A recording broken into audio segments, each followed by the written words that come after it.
end zone. Tyreek Hill on the return. And they're going to start this drive in pretty good shape as they get it up past the 30. A look at Washington as they come onto the field. And that last drive, a long drive, but not just that. They had a great air attack going. Do they stick with that? I would think that they would, because if they were confident enough to do it on the last drive, starting backed up in their own territory, why would you change anything? They've got to be confident about what they're presenting and continue to do so. Yeah, because the secondary, they really look clueless. And that was amazing because that drive went and went, no adjustments, and no big plays by the defense to knock the ball away. So much of this game is focus and concentration. And whenever I see guys running the in route, I know that in the back of their mind, they're always wondering who's lurking inside that might put a big hit on them as they try and catch the ball. Rodgers will try again on second down. Over the middle to Beckham. And he's taken down, but not before getting this across midfield and just shy of the 40. Offense comes to the line now, 1st and 10. Back live, Charles Davis to my right. I'm Brandon Gaudin. It's Redskin football to begin quarter number 2, and they've got it here with a first down.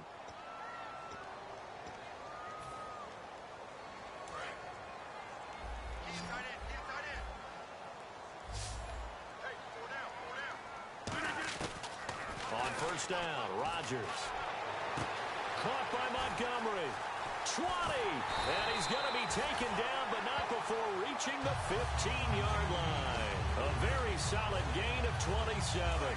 Fresh set of downs here. An ex-teammate used to tell me all the time, I hate experienced quarterbacks because no matter what, you really can't hide what you're doing. And I think that right there, he knew right away where the blitz was coming from, where his primary guy was going to be, and he ended up going to a secondary target for a nice game. I was just going to ask you, that wasn't the primary target. He's so good at that, isn't he? I think he knew right away that he wasn't going to get to his primary guy. I think he read that as soon as he got to the line of scrimmage, knew where the pressure was going to come from, and said, I know how to beat that, and that's what he did. That's going to go as a loss of a yard, and it'll be second down. One of the toughest things for an offensive lineman to learn is the ability to get in space and hit people who are moving targets. And this is taken in for a Redskins touchdown. Odell Beckham from 4 yards out. And the Redskins have taken the lead. And all about timing there on that short slant, Charles. Exactly right. That was timed up so well. The route, the throw, touchdown. After the touchdown, it's Sturgis to send it away. This is fielded at the goal line. And he'll bring it a few past the 20 to the 23-yard line. Now the Lions offense, they get ready to head back out there. And coming off a one-play drive that was so deflating for the defense, what's their mentality? How do they rally here and stop this offense? Well, hopefully there's some determination that sets in because they weren't ready to go on the last one.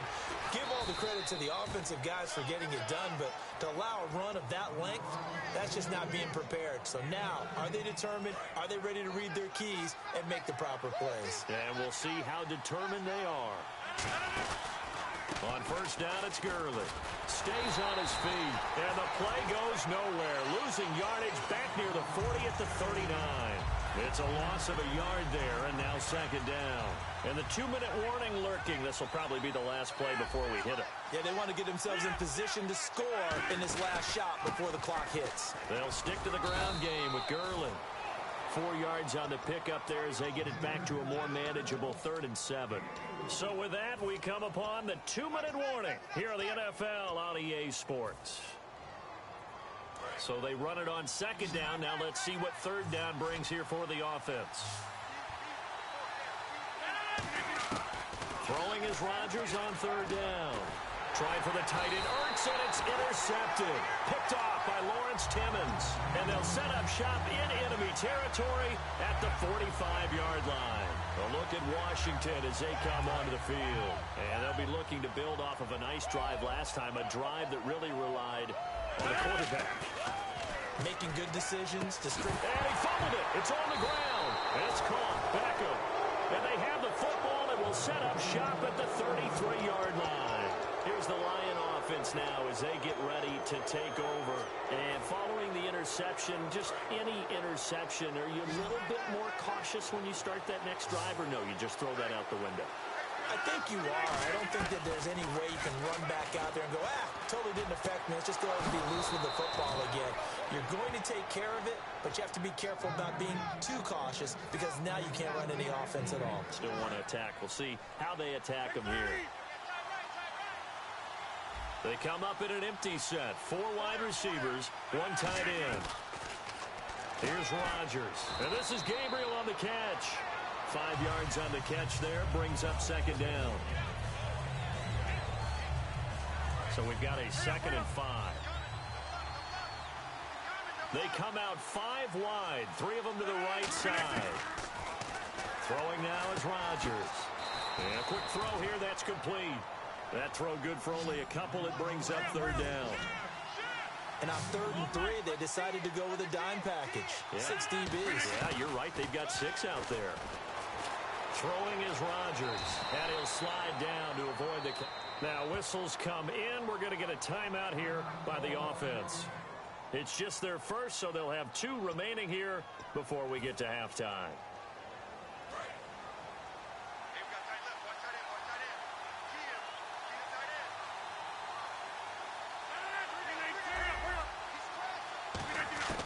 Rodgers now on 1st down.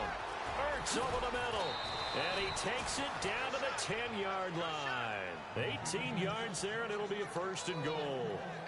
And now the passing game here in the 2nd quarter starting to heat up a little bit. Don't you feel the rhythm starting to happen, right? You see it now. The confidence is starting to rise. I think now as a play caller, because that has happened, you lean on it a little bit more. You don't go totally away from running the football, but you do say, guess what? We can throw it. We can throw it well with a whole lot of confidence. That throw good for 4. It's 2nd down. Now hold everything here. We're going to get a timeout by the offense. So that means they're down to 1 remaining here as we head toward halftime.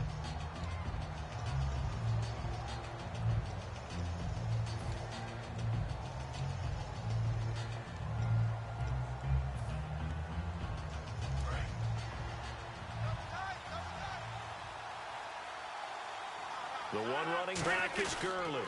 And he'll get it up the middle. And he'll get this one back to the 5-yard line, but no further than that.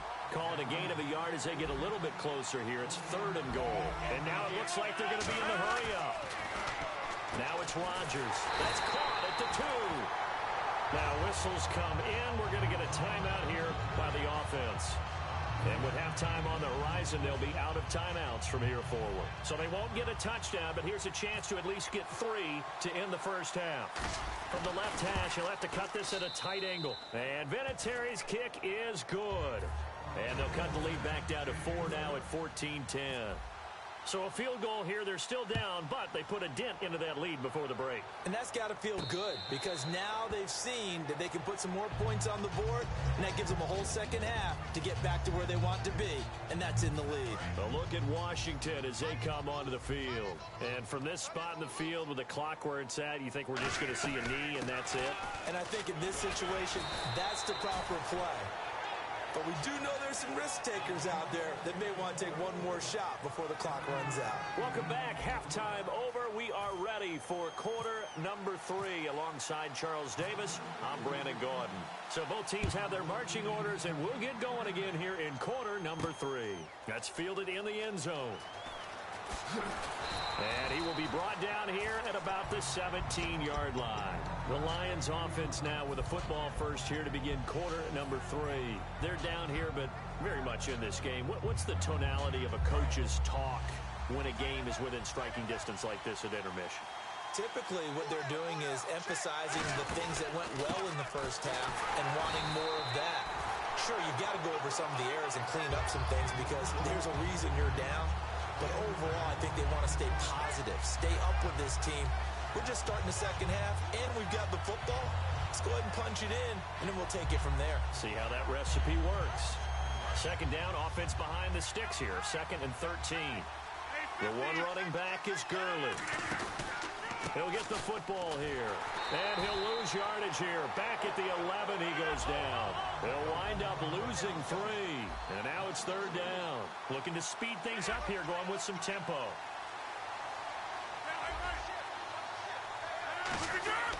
On 3rd and long, it's Rodgers. And that is incomplete. Larry Fitzgerald was the intended target. And now it's 4th down. This has been a really nice day for the defense. They've made it so difficult to find open receivers because they're able to squeeze the passing lanes down. A lot of what they're doing is communicating. Receivers in one area, receivers in another area. They're almost what they call passing them off from one defender to the next, even in zone defenses, and making it very hard to find an open spot for the quarterback to deliver the ball. Now we take a glance at the offense as they work their way back out for their first possession of the second half. They were able to get the ball back here, didn't surrender any points. Now they'll look to add to that lead. Yeah, how about the boost the defense gave them? Going right out on the field, shutting them down, not giving up any points, and turning the ball back over. They want to do their part now and show them a little respect and some gratitude by scoring some points. And to get a little more cushion. Now a first down carry here for McCoy. And nothing doing. He's immediately taken down at the line of scrimmage. Call it no gain on the play, and it'll be 2nd down. They're trying to establish that running game, but they're really having trouble, aren't they? Yeah, when you're running against a really good 4-3 defense, that means you've got big guys inside who control things. Those big defensive tackles are making it very difficult to find open space. He was trying to get it to LaShawn McCoy, and it's 3rd down. Well, the numbers have been good in the passing game, and certainly a big reason why they have the lead. But now here, 3rd quarter, maybe go to the run game a little more? Yeah, perhaps. I mean, after that incompletion, a little credit to the defense for shutting them down on that play. Maybe you try and run the football a little bit more in this spot, but they have to feel good about how they've been throwing it overall. Rodgers going to throw. Nowhere to escape, and he goes down. Terrell Suggs in there to drop him for a loss of 10. And it'll be 4th and long. They're going to line up to go for this on 4th down. Rodgers stays on the field. Rodgers to throw for it on 4th. And finding Fedorowicz. And he's going to be taken down, but not before reaching the 15-yard line. And they pick up the first down on a 4th down play. I don't know if the defense relaxed because they thought maybe they'd stopped them on 3rd down, or if they just didn't protect the sticks very well. But, boy, that's a big-time pickup right there. So here we go, 1st and 10 now.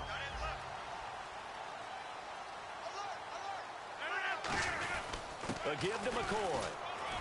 And effective running here. He'll take it down inside the 10. 7 yards on the pickup there, and it'll leave him with a 2nd and 3.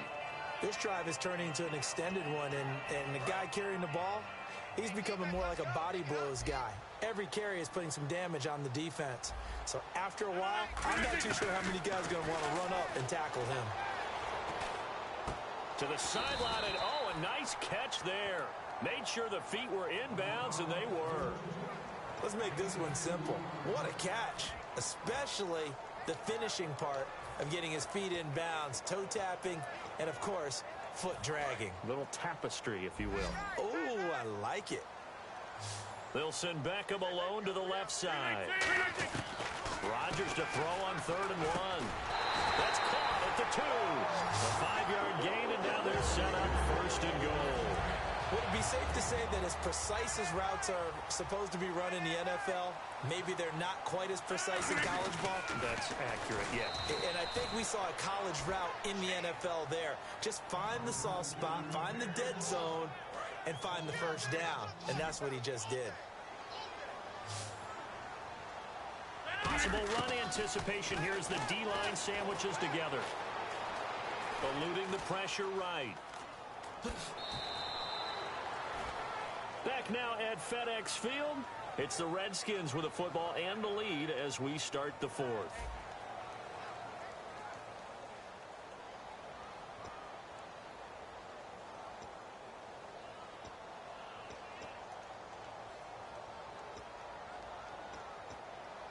Well, just play after play after play on this long drive for the offense. Rodgers now on 3rd and goal. That's caught at the 2. They get only 4 that time as that leads us to a 4th down. Receivers love having the reputation of being go-to guys on 3rd down, and he was fighting like he really wanted to have that reputation, didn't he? I mean, he came very close to making that a 1st down. Broke the 1 tackle but couldn't spring himself free. Can this defense hold him out? Here we go now. 4th and goal from the 2. And they'll run it with McCoy. LaShawn McCoy unable to get in, and the Lion defense able to come up there with a goal line stand. Here's the Detroit offense now as they head back out onto the field. And on the last go-around, they really couldn't get anything going. They had to punt from deep inside their own territory, which means you're going to lose the field position battle as a general rule. What they're looking for now is a little more consistency, move the ball at least a few times on offense, get a couple of 1st downs, and hopefully flip the field. Yeah, just something to build off of. That's what they're looking for here. The completion good for 3, and it's 2nd down. Well, the strategy was evident there. Get it to your tight end and make it a one-on-one play with a cornerback. Who's usually going to win that? The tight end, but not there. Not in this situation. How about the corner defeating that logic and making a really nice tackle? It'll be a 2-yard gain, and all of a sudden here, it's 3rd down. So many times you hear today's NFL described as a space game. Get your best players into space with the football in their hands. That's why sometimes you just swing it out to your runner, get him out in the flat, and let him have a chance to make people miss an open field. And the Redskins have an extra man in the secondary here on 3rd. To throw is Rodgers. A bullet throw, but incomplete. He was trying to hit Taylor Gabriel that time. And that brings up 4th down. I'm not sure we could spot any tendency here on this 3rd down. They could have run it or passed it. Either one was available. They chose to try and get it through the air, but they were unsuccessful. Now Rodgers got to have this one. And he connects with Ertz. A big play that time on the catch and run. 34 yards. We know it's tough enough to pick up 1st downs on 3rd down plays, but when you go for it on 4th down, sometimes you're actually just praying, and on that play, the prayer was answered.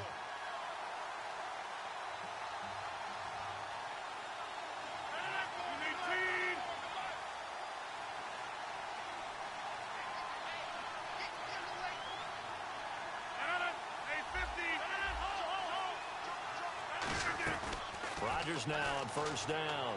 Caught on the left side, Fitzgerald. And he'll be brought down at the 48-yard line. It'll be a pickup of 10 yards. And that'll make it 2nd and a foot or so. In recent years, the slot receivers really gained stature in the NFL because they can do so many things. Yes, they can line up wide like your normal wide receiver, but to have that kind of courage and toughness to run routes in the middle of the field and become dependable targets for their quarterbacks and move the sticks, those guys are worth their weight in gold. And he is going to lose yardage here. They lost 4 there, and it's 3rd down. And they're going to speed things up here. Back to throw. Now look out, Rodgers lost the football. Down 4 late, got to go for it here on 4th down. On plays like this, when the ball comes free, it's often unusual for the team that lost it to get it back. Because this is the quarterback. The ball gets away from him. Everyone else is trying to execute what they're supposed to do on offense. They're usually looking in the other direction, downfield, or have moved away from it. In this case, though, a teammate is able to come up with the ball. A look at Washington as they come onto the field. They have the lead, still a one-possession game, but the defense got to stop. They've got the football now, just salted away, right? Exactly. That's all the defense is counting on from their offense. They did their job in a... And now the Lions going to stop us momentarily as they call a timeout. It's just their first. They've got 2 more to use here in the final stages. They come up in an offset eye. On 2nd down, it's McCoy. And some space here. And he's across for the touchdown. And in the final minute, that should just about seal it. And that touchdown should make you feel comfortable. But do you really feel like it's... Oh, this is blocked.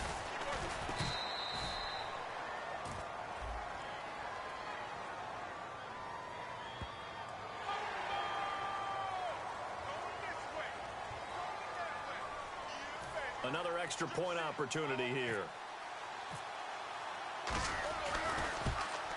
It's good, and it's 21-10.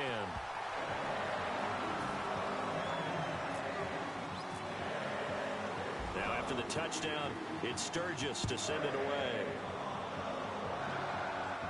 This is fielded at the goal line. And nowhere to go. He'll make it back only to the 5-yard line. And Detroit getting set to go now. And last time this unit was out here, costly turnover, and then that turned into 6 points. They've got to make amends. And how many times have we sat in meetings with coaches and they use the term complementary football? Offense take care of the defense, defense take care of the offense. That didn't happen on the last possession. This is a chance for them to pick themselves back up and help their team. Yeah, we'll see if they can recoup and recover. Steps away to his left. And it drops down incomplete. Thought he might have had it. Instead, second down. They weren't able to complete that attempt, and that was a heck of an attempt there from the shadow of their own goal line. But that tells you how much confidence they have in their offensive line. Go ahead, dial one up. Know that they can protect the quarterback and let him fling one downfield. They didn't get it there, but they sent a message for the rest of the game. And on third down, a nickel formation here defensively.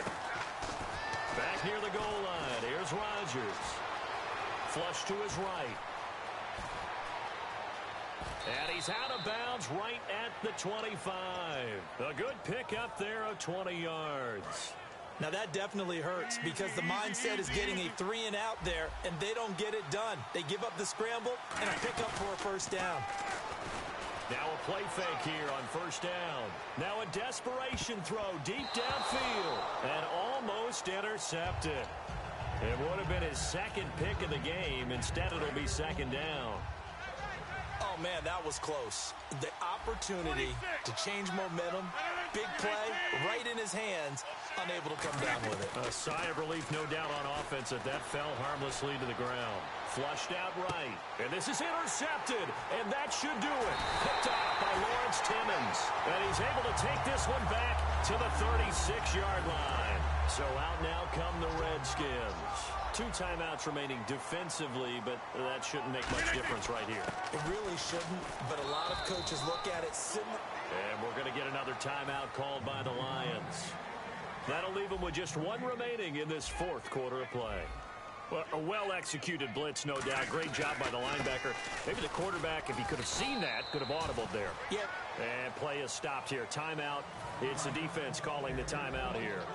That'll be their 3rd and final stoppage here as we step aside. And defensively, it's a nickel formation here on 3rd down and 9. Now flags will come in. I think this one's going to be on the defense for jumping.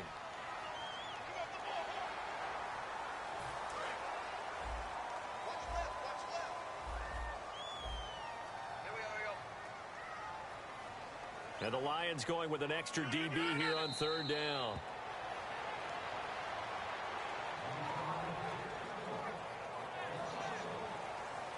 And, Charles, I think when the schedule comes out, all teams, no matter where they're predicted to finish, talk about protecting your home turf. They were able to do that here in this one. Similar to a tennis match, right? Not letting them break your serve. That way you hold on to it.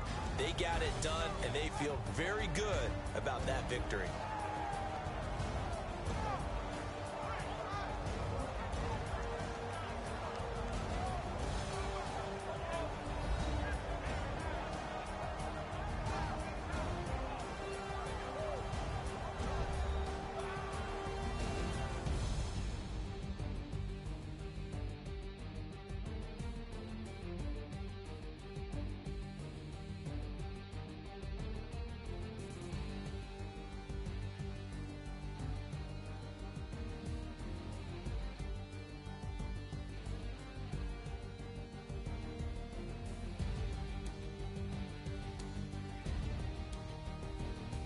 So that'll do it from here for Charles Davis and the rest of our crew. I'm Brandon Go.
right, so the challenge is laid out in front of you. Can you complete it?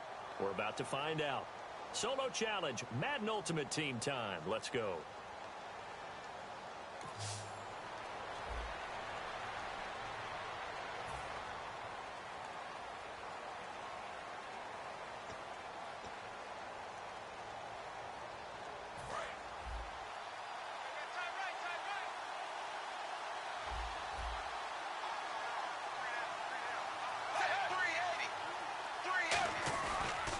Now a first carry for Giovanni Bernard. Gets this to the 24 for a gain of 4. Defensively, the tackle by Cam Chancellor. And they're 6 yards away from picking up the first here on second down. Not a run that you're going to write home about, but still a good first down run. That's what an offense calls staying on schedule. 3 to 4 yards on first down, you're set up very well for the rest of the drive. Toward the center of the field, but it's incomplete. Brandon LaFell, his intended target, and now it's third down. Defense thinking pass. They've got the nickel set out on 3rd and 6. Third down, a shot here for Dalton. On the screen, Bernard. Whoosh. And he's got some space here. And he is out of bounds on the other side of midfield. A big play there on the screen pass. 30 yards. A well-executed screen pass means the offensive line has bluffed the defenders. They make them think that they can just get through and get to the quarterback. Instead, they're setting them up. Little screen pass, lofted over them, and now they're in front, and they get downfield for big yardage when they do it right.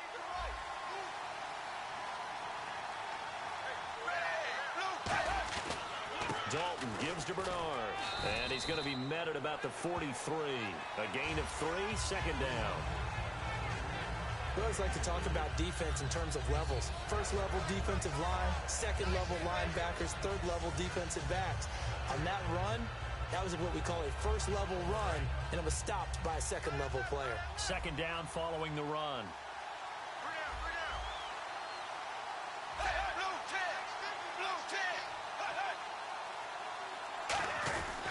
Again, here's Bernard. Not much there, maybe a couple as he's taken down at the 40. The All-Pro in 2 positions. Khalil Mack there to make the stop. Well, so many times we look at a short run and we praise the offense for trying to set the tempo and establish things, but the defensive guys, hey, they just won the battle there. It wasn't a big run given up. They don't always have to absorb the body blows. Sometimes they dish them out themselves. An extra defensive back in the game now here for 3rd and 4. They'll run it now out of the gun. And here he'll be brought down a little shy of the 35 at the 36. Call it a 4-yard pickup, but it leaves him a few inches short here on 4th down. And now on 4th down, Dalton will give way to his field goal team and Mike Nugent. From the left hash, this from 53 yards out. And this one will not get there. It's off to the left anyway. It's no good, and this will remain a scoreless game. An opening drive looked good for a moment there, but they'll wind up being turned away thanks to the missed field goal. And those especially hurt when you come into a game on the road. You're trying to get things to go your way early, and now you suffer a setback right out of the gate. On 1st and 10, here's Rodgers. And this one complete to Martellus Bennett. And taking it across midfield and inside the 45. And there's another completion to the tight end. And let's face it, it is hard to overthrow a 6'6" target. It is indeed. Quarterbacks like their speed guys. They like that huge 6'6" target that they've got in him. They really do, and it reminds me of what one great tight end told me once. He told his quarterback, just make sure you throw it up there. You know, kind of like put up on the top shelf where the kids can't get it. It's a nice completion, a little bit of run after catch as well to create the yardage that they got. But it is so tough to cover that route, the drag route, because they run it at varying speeds. Because the key is to create hesitancy on the defender's part. Always so empathetic for those DBs, aren't you? Alongside my broadcast partner, Charles Davis, Brandon Gaunton hits the Seahawks with a football to begin quarter number 2. But they face a 2nd and long to start things out. Another carry now for Gurley. And he's going to take this one down to the 25. That's what they needed. It's an 8-yard gain, and now 3rd and 4 suddenly doesn't look so bad. And the defense searches for one more stop here after the run on 2nd down. From the gun on third down, Rodgers. And he connects with Ertz. And he picks up the first as he's able to take it down to the 7-yard line. 319!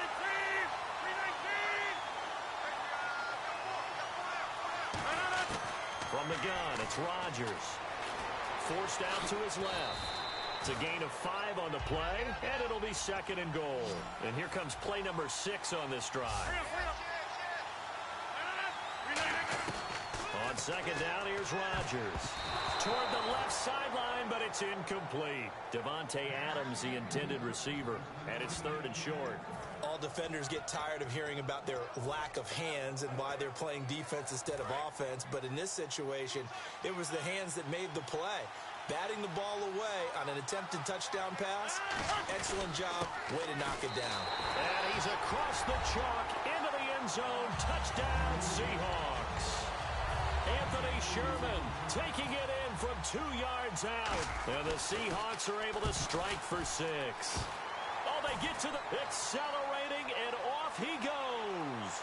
He's at the 40, past the 20. And he brings this all the way back. So, well, unfortunately, not the result that you were looking for.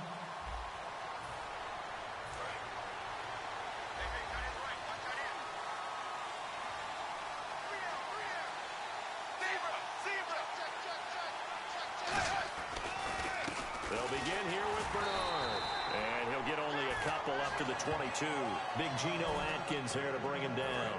That's a good play by the guys on the defensive side of the ball. Held him to a gain of 2. And that changes the playbook a little bit now for the guy calling plays.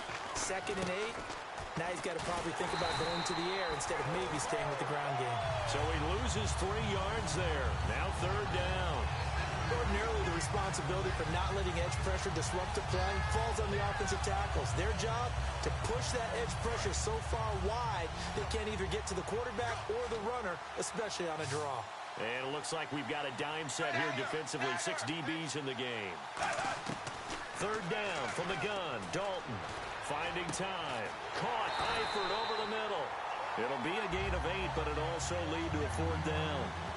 He wasn't the primary target, but I think it was almost like a check down situation, wasn't it? Yeah, hoping he can break some tackles, a big tight end, but he couldn't do it. Yeah, get into that big frame and hope he could scatter some bodies, unable to get it done.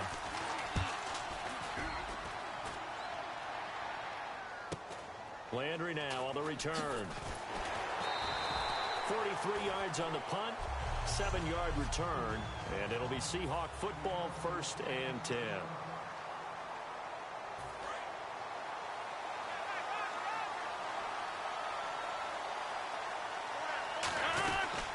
Now the first carry here for Todd Gurley. 2 yards on the pickup there. It'll be 2nd and 8. Yeah, that wasn't a big run, just a short one there. But guess what? Sometimes you treat it like boxing. You throw that jab out there, and you throw it again, then you come with a big punch later. Maybe they're just trying to set them up.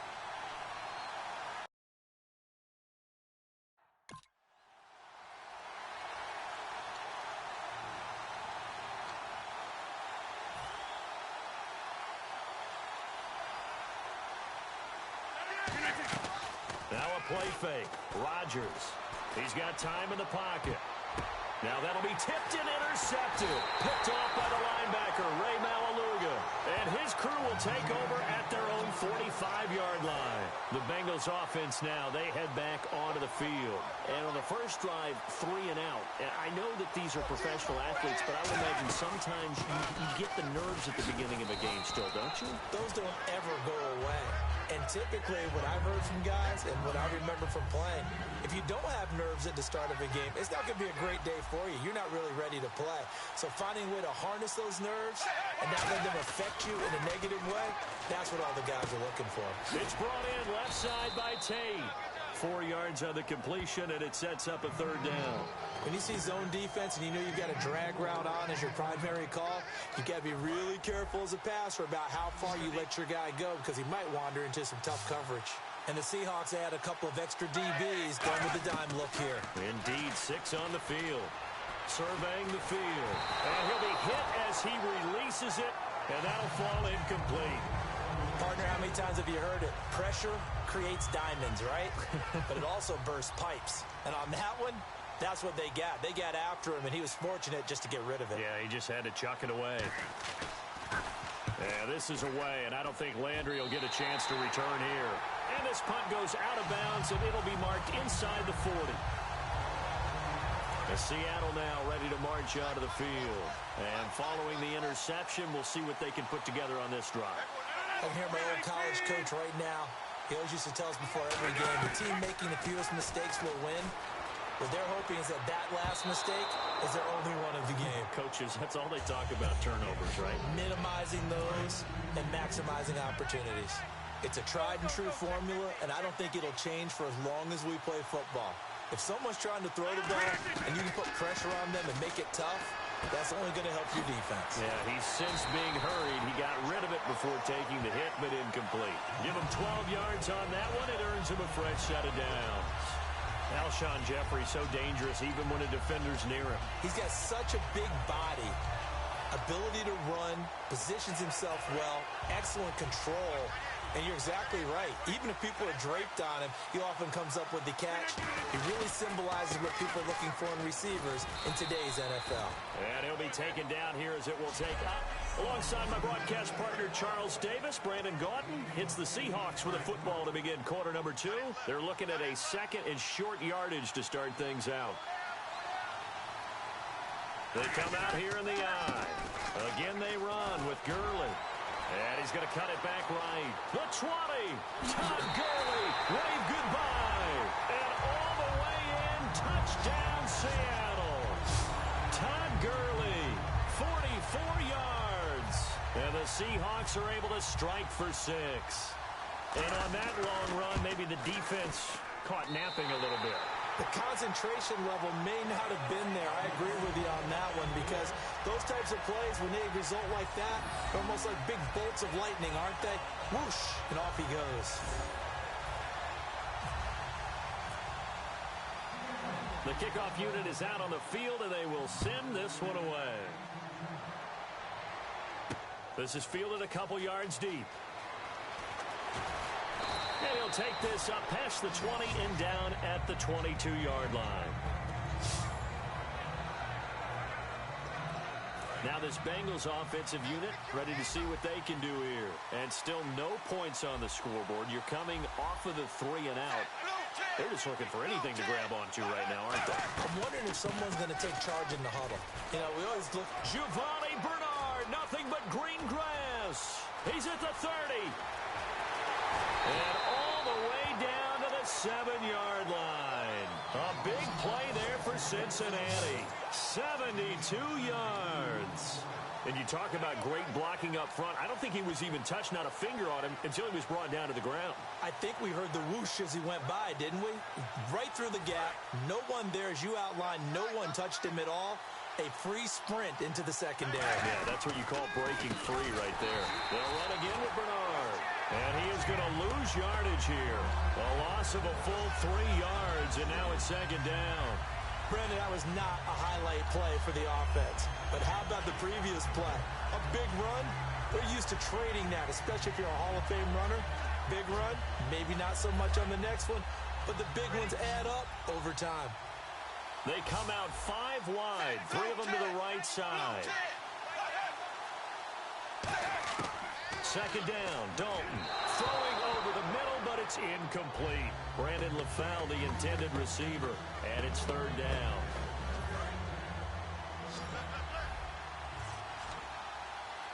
An extra defensive back on the field here for third and goal. Fakes the give to Bernard. Dalton. And he's got his big tight end, Eifert. And it's a too bad. Can't win them all, though. Come back.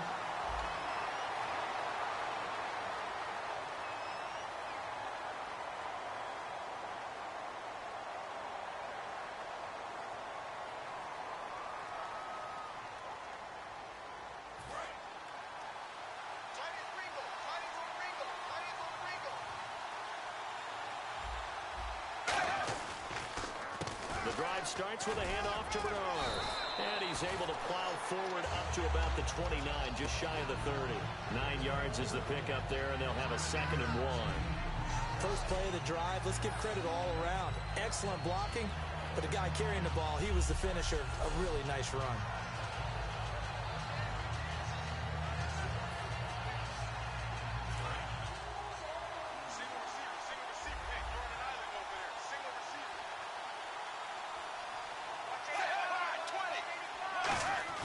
It's 2nd down. Dalton looking. And seeing nowhere to throw, he chucks this one away from harm. Incomplete. Now it's 3rd down. And just play number 3 here on the opening drive, and it's an early 3rd and 1.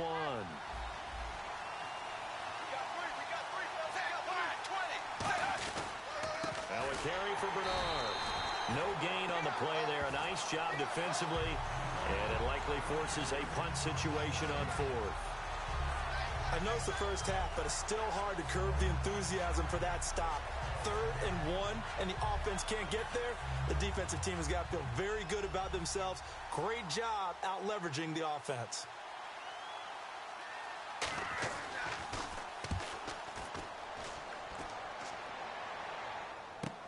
Now Landry.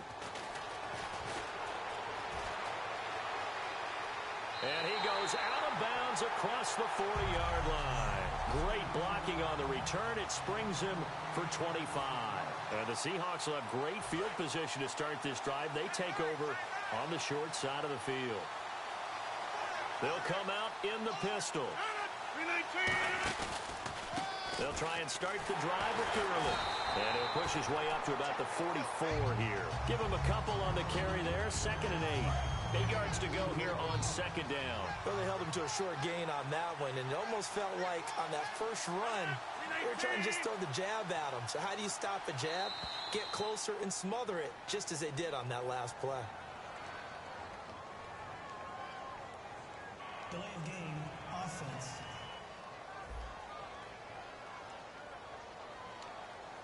Still 2nd down. 2nd down and a little ways to go here. 2nd and 13.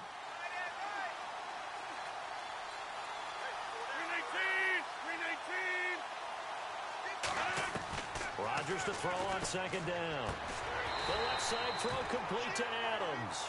12 yards is the pickup there, and that is going to set up a 3rd and 1. And when you're playing a quarterback with some experience and some moxie, you enter the danger zone when you decide to blitz him, because if he's able to diagnose as he did on that play, he can hurt you downfield. He reads defenses so well, doesn't he? He really does, and the best part about that play for him, I don't think that was his primary target. I don't think so either. I think he had the read, figured out where the blitz was coming from, and went to a secondary target for a really nice game. And now on 4th and 1, it's a fake. He's going to get this one out to his fullback. A little trickeration there, but it doesn't fool him. Anytime a fake doesn't work, we usually focus our attention on the guys that were unsuccessful. But how about the defensive guys? They have to plan all week. They have to prepare all week. Special teams, they look like they were educated for that one. Educated on their toes and getting a big stop. Hit from behind, and he's going to be driven down. Cam Chancellor in there to drop him, and it'll be a loss of about 8.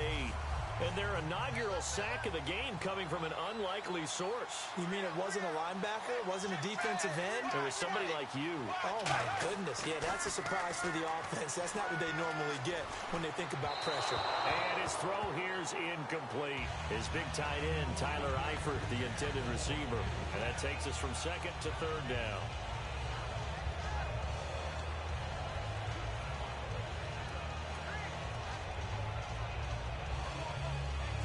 Incomplete pass on 2nd down. Let's see what the offense draws up here on 3rd. They come up in an empty set. 4 wide receivers, 1 tight end. 3rd and long. What will Dalton dial up? He's got time. And a right side completion here by LaFell. And now the ball's out. Fumble near midfield. And the Seahawks have picked it up. And they bring this one back. It's a fumble recovery and a Seattle touchdown. The pass receiver turned into a runner. then he turned into a fumbler, and it goes the other way for 6. I love your description. Although for the offense, they're not too happy about it. But for the defense, what a big-time play for them. Never give up on anything. Sometimes you create your own points. But the receiver, hard to fault him. He's just going for extra yards. That's exactly what you're supposed to do, but you have to take care of the football.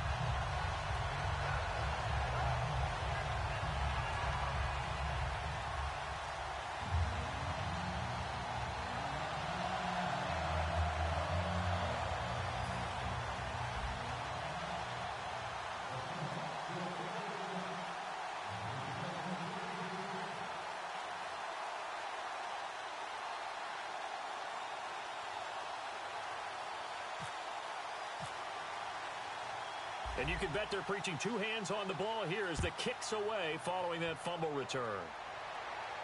Fielded about a yard deep. Fighting him off. Just ran right through the trash. Solid return, pretty good field position. They'll start at the 32-yard line. All right, this is a guy that needs no introduction to the league. He has been around quite a while. And it's good that they have him because when he looks around his huddle, he may not have guys with the same experience he has, maybe some of the youngsters, and his veteran leadership should help them along the way.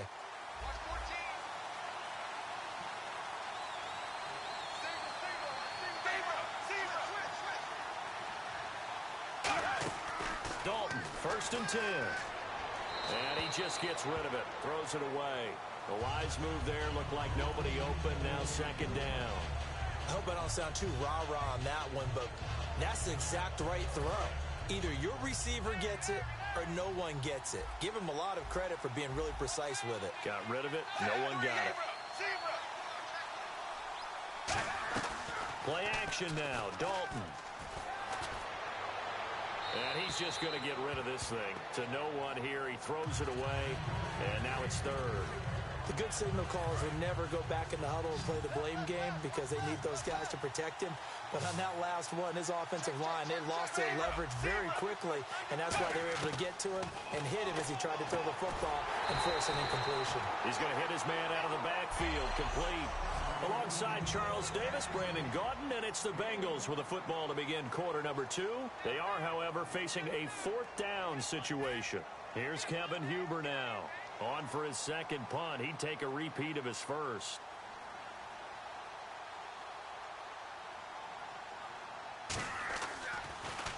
He gets this one away, and boy, it's another boomer. Fielded just inside the 20. A very good return there. Give him an even 20 yards. And possession will switch hands, 1st and 10. As Seattle now ready to march onto the field.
And last time they were very fortunate, this offense. They went for it on 4th, turned it over in their own territory, but the other guys held up. They didn't give up any points. So how about the guy with the #1 headset on the sidelines, the head coach?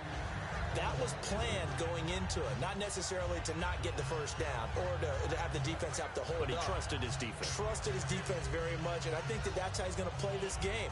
Go for it. Be aggressive because I've got the Wild Bunch backing me up over here on my own sideline. Now we'll see what his offense can do.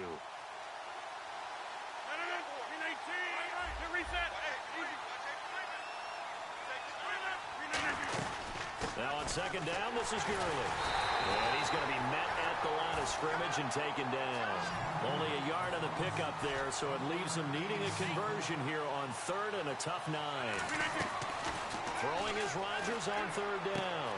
And Adams has it complete.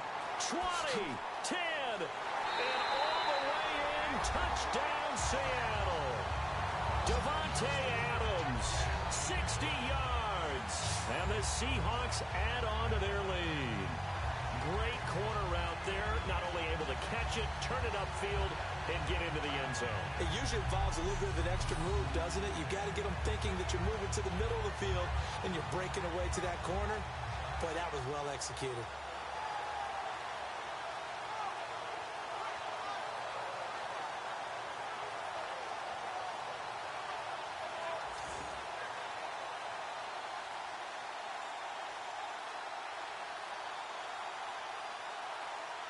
Play clock winding down. Vinatieri now for the point after.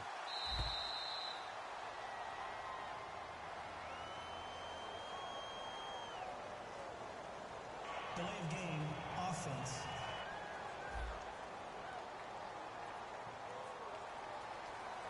They'll try it again now after the 5-yard walk-off. And it's good to make it 14-0.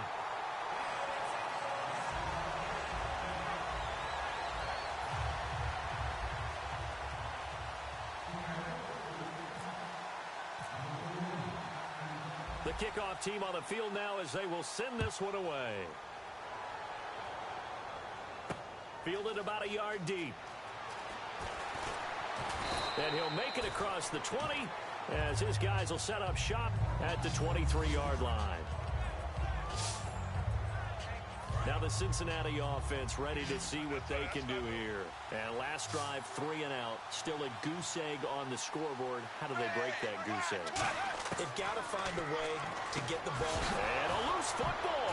This one grabbed by A.J. Green. A good pickup there. 8 yards on the first down completion. And the defense not able to get it. From a defensive perspective, what's that moment like when you realize the ball is loose? It is a moment where all concentration goes right to the football. This is something you've talked about in all your preparation for the game. You probably talked about this training camp. Knock the ball free, take it away from the other team, and now you have that chance. There's a little bit of deflation when they end up recovering it. They knocked it free, but couldn't take it away. But we always talk about good down and distance, allowing offenses to expand their playbook. Well, 2nd and 2, that means your playbook's wide open. You can run just about anything. But a lot of times, the play caller, he just looks down at his sheet, sees the short yardage runs, and goes to one of those. And it looks like this will likely be the last play before we hit the 2-minute warning. Let's see if they can sneak one more good play in before the 2-minute signal.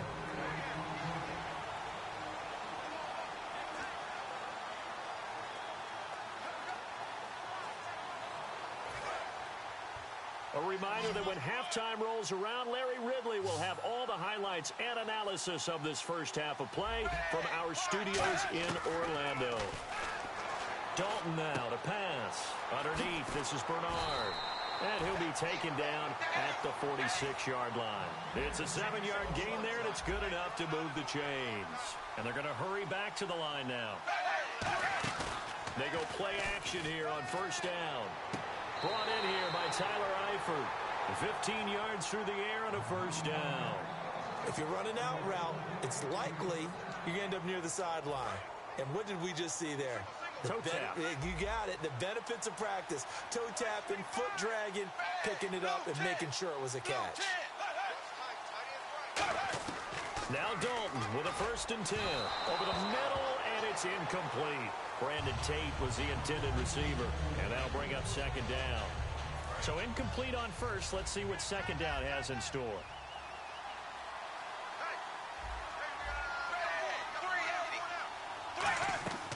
They'll run it now out of the gun. And able to push his way forward here for a good little gain. They get 6 here after the incompletion, and it'll leave them with a 3rd and 4. Here's the 7th play of this drive. This is 3rd and 4. And once again, leverage wins. The offensive line, lower than the defensive front. They moved them and found some good space for the guy carrying the ball. Green with a catch left side. It'll be a gain of 4. And that's going to bring up a 4th down. On is Mike Nugent for the Bengal field goal try. From the left hash, this from 46.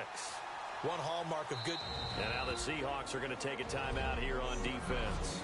So a defensive timeout, chance to regather, regroup, and get set as we resume action. On is Mike Nugent for the Bengal field goal try. From the left hash, this from 46. And Nugent puts it through, and they will get themselves on the... Well, unfortunately, unable to achieve the results you're looking for, but there's...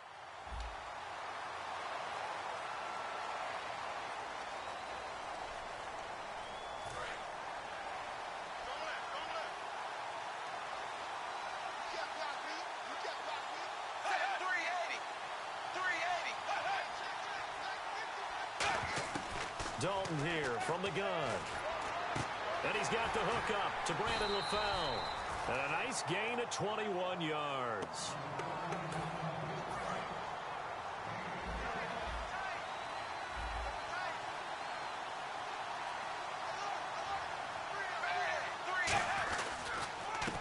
Here's Bernard. And he is going to lose yardage here. A loss of a full 3 yards, and now it's 2nd down. Defense in a good spot. Let's see how the offense responds with a 2nd and 13 now. And frankly, Brandon, we're talking about things I'm not sure we ever thought we'd talk about in the NFL. And a lot of that is the speed at the linebacker position. A lot of these guys in college, they were safeties. They moved them up to outside linebacker to combat the spread offenses.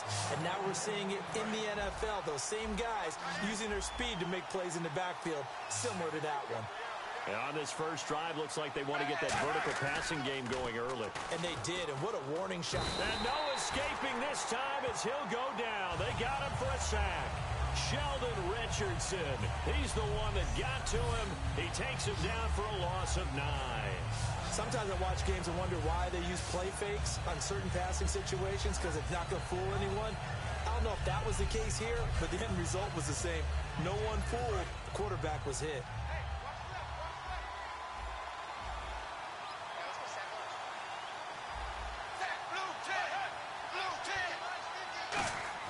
Second down, Dalton. And seeing nowhere to throw, he chucks this one away from harm. Incomplete. Now it's 3rd down. Whether they deserve credit or not, the defense is going to take credit for that incompletion because it always feels good when you slow down an offense. And the offense looks to pick up the first here on 3rd after that incompletion.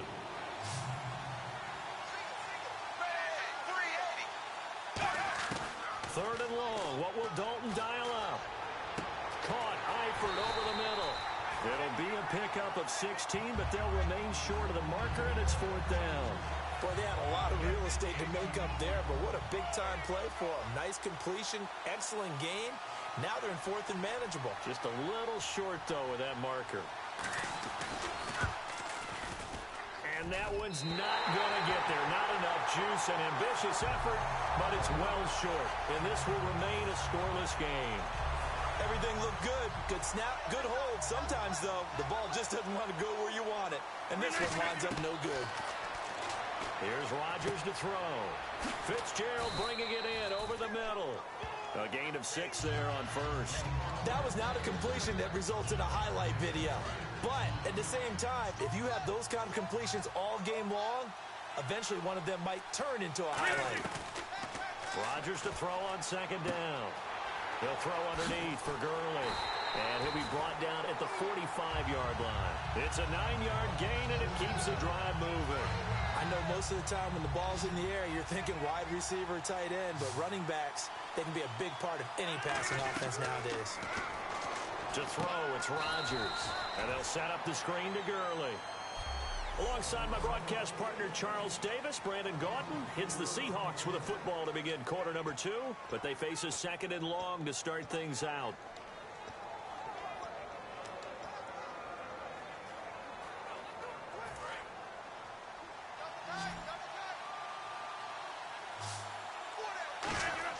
Again, they'll throw with Rodgers.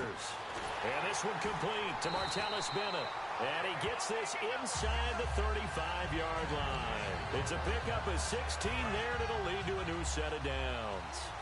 Partner, it's a lot of fun watching the NFL now, isn't it? Because when the big fella runs routes, it used to be when we were kids, he'd run about 3 different routes, and that was it. Now he can run anything and catch the ball, as we just saw there. Credit him with a 1-yard gain there to make it 2nd and 9. 9 yards still remaining here to pick up the first on 2nd down. Now that's the type of play that'll fire up a defense. Hold them to 1 yard on a first down run. It'll be interesting to see if the offense decides to press the run at all, but they'll abandon it now after gaining only 1 on that play. It's a gain of 9 yards, and they'll be faced with a 3rd and inches. So much goes into a successful play, doesn't it? How about that play action there, freezing the defense just enough to bring the tight end free downfield for the completion. Now Gurley, and he will have the first down across the 20 to the 19-yard line. I always appreciate runners who understand situations. That was just 3rd and inches. No reason to dance around in the backfield and try and break off a bigger play. Just go pick up the first down, and that's exactly what he did. We remind you that coming up at halftime, we'll take you to Orlando and Larry Ridley. Larry will have highlights and analysis of this first half. I'm guessing mostly defense. And he will score. Touchdown, Seattle. Alshon Jeffrey, an 18-yard touchdown grab. And the Seahawks are able to strike for 6. I think if you polled defensive backs, they would say the corner route, take that out, make it illegal, because that is so hard to recognize and so hard to adjust, because your first move is to not get beat in the middle of the field, and that's how they move you first before they break off to the corner. But then as the wide receiver, great job. It's tough to turn those upfield and go, but he did a great job with it there.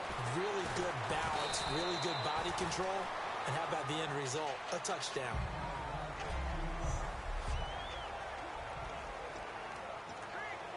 So now the Bengal offensive unit back out onto the field.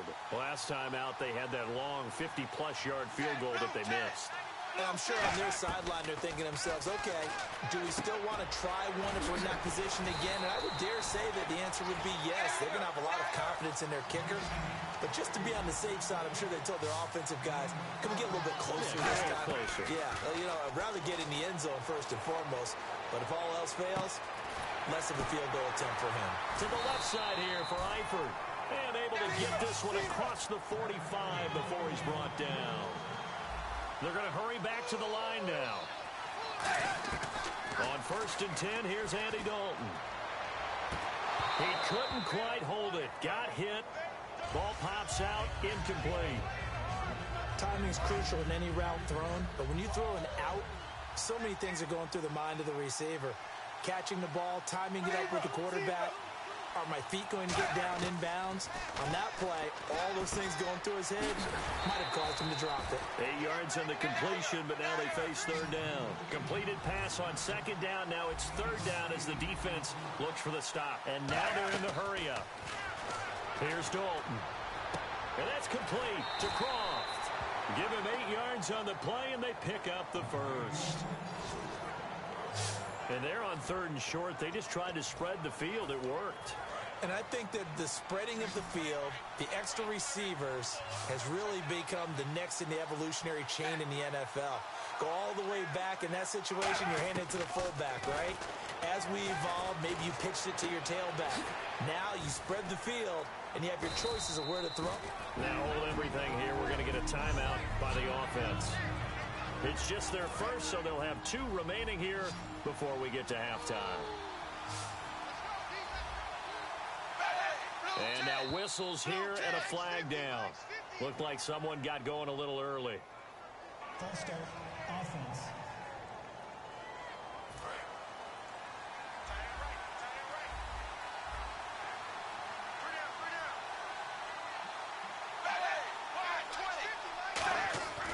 Another chance for Dalton. Now right side completion here by LaFell. And he's brought down. Now whistles come in. We're going to get a timeout here by the offense. So that means they're down to 1 remaining here as we head toward halftime.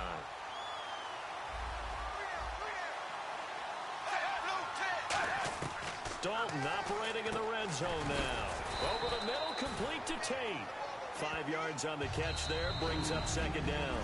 And now the Seahawks are going to take a timeout here on defense.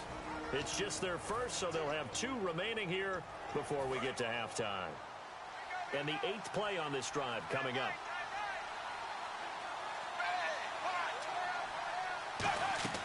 Fakes the give to Bernard. Dalton. And no escaping this time as he'll go down. They got him for a sack. Khalil Mack. He's the one that got to him. He takes him down for a loss of 9. They've been moving the ball well offensively, really getting into a groove. Last play, pass completion. Now, finally, the defense gets there. And you have to find a way to disrupt their rhythm. Do you do it with coverage, or do you do it with pressure? They elected to go with pressure, and it was the right call. Jeremy Hill there was the intended target, and that brings up 4th down. So out comes the field goal team now for the second time here today. This will be, let's see, 38 yards out. A 3rd down, he tried to stay in bounds, did all he could. He caught it, but was led a little bit too far. Yeah, that's always difficult, isn't it? Because it didn't work out this time, but there's always next time.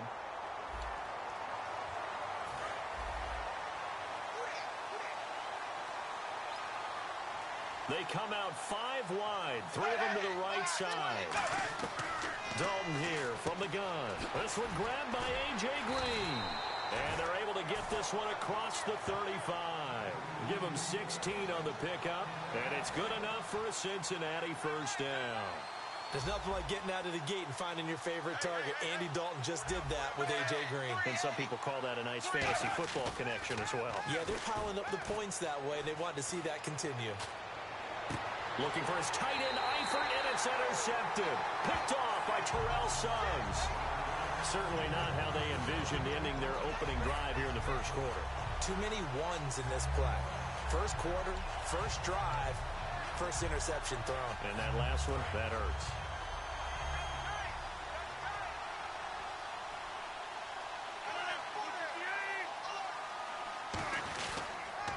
They'll start out on the ground with Gurley. And he'll be taken down just shy of midfield. 5 yards is the tally on first down. That brings up 2nd and 5. Now that's exactly what you want on a first down run. Pick up 5 yards, bring up 2nd and 5. The defensive line, though, they've got to figure out a way to out-leverage the guys up front because the offensive line is winning at the point of attack. They run. It's Gurley. And he is going to lose yardage here. That'll go as a loss of 5. And that's going to make it 3rd down and 10. And the offense there, the O-line, everybody really on offense, they were just manhandled at the point of attack. Yeah, you could pretty much call them all out, couldn't you? Almost by name, right? That was a very... And now maybe they want some extra time to talk about this 3rd and long play as we'll get a timeout. They'll have 2 remaining as we step aside here in this first quarter.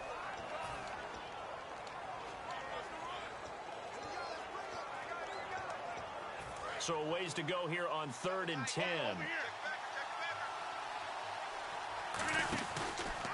Now the second-year man from South Dakota State, it's Zach Zenner. Give him a couple on the run as it brings up a 4th down.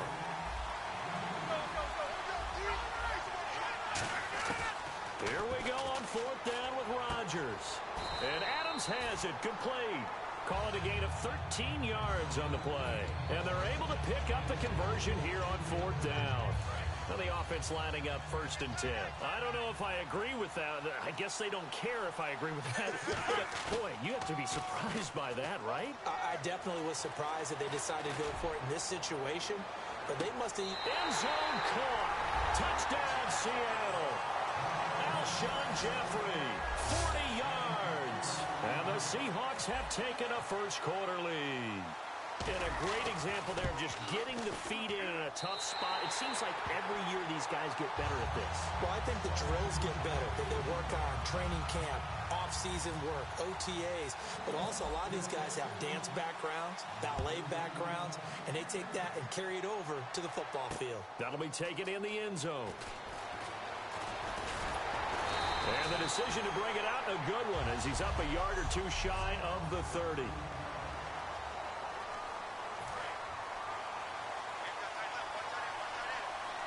Shift together here from the D-line.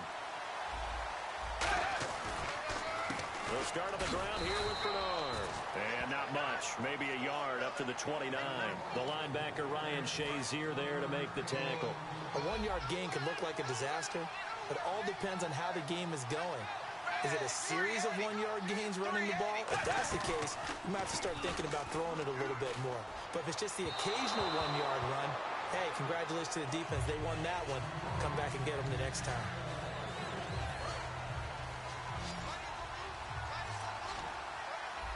They send Green to the left on his own. Third down, a shot here for Dalton. And Tate's got it. And he's taken down, but not before getting this across midfield and just shy of the 40. And this should be the final play before the quarter ends.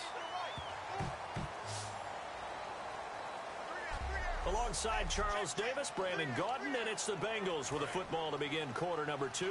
And they're on the move here. They've got it 1st and 10.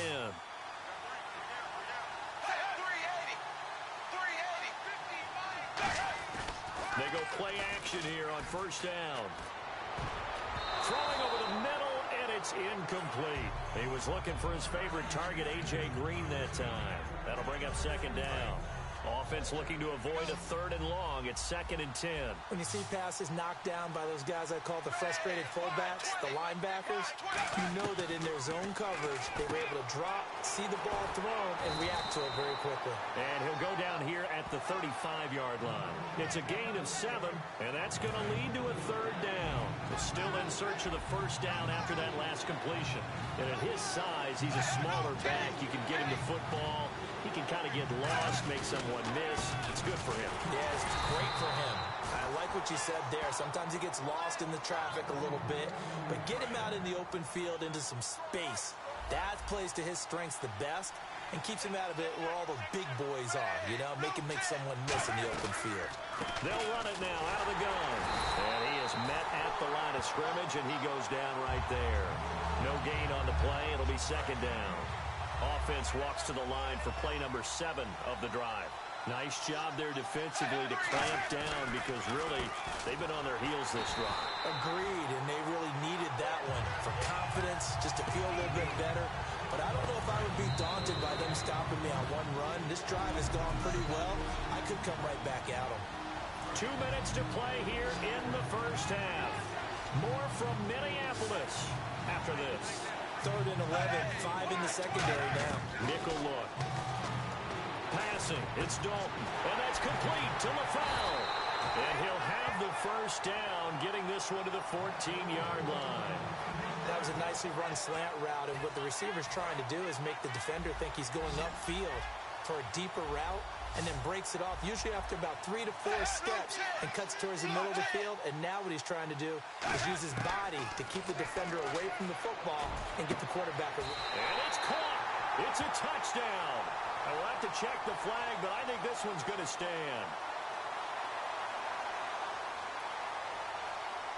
Offside. Defense.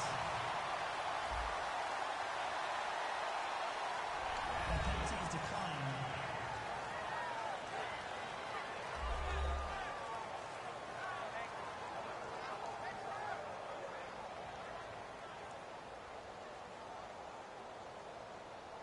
Now Mike Nugent for the extra point.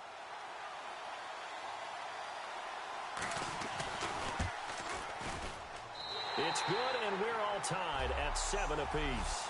Not the results you wanted, but the good news, practice makes perfect. We'll see you again right here on the Madden Ultimate Team Solo Challenge.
Cuts out right sideline.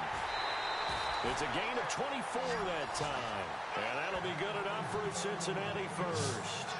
So much of this game is still mental, still psychological. Yeah, we just saw a big-time run right there, but you have to believe he was dreaming about this last night in his hotel room before this one, thinking, hey, first time I touch it, let's go for some big yardage and set a tone.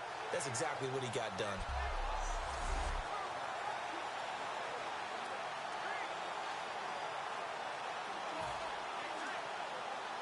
So it'll be first down here after the run.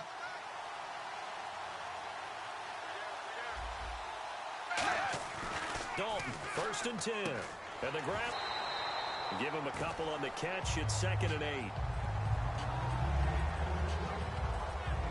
I do have to admit, I like it when it all comes together. When the top part, catching the football, right, whether you're catching it with your hands or cradling it, comes together with the legs, in this case the feet, doing a little toe tap to stay in bounds and complete the catch. And a great job by our crew on the camera shot. Love when you see the grass or on the field turf, those rubber pellets flying up. Great catch. Bernard churning, and he lost the football. And they'll start out with great field position at the 47-yard line in enemy territory. And without a doubt, not the way they pictured that opening drive unfolding. No, they were making progress. They weren't exactly in high gear, but they were making a few yards along the way. And now that they've coughed it up, you got to go back to the sidelines and regroup a little bit. Now after the fumble recovery, it's Rodgers. And complete to Zach Ertz. And a nice gain of 21 yards. And there's a completion to the tight end. And look at the size of these players nowadays. At that spot, 6'4", 6'5", and up. A lot of guys used to be basketball players, somehow came back to football. That's really good for the game of football. You're getting better athleticism, great hand-eye coordination, guys who know how to control their bodies when they run their routes. Now flags, and we're going to get a delay of game.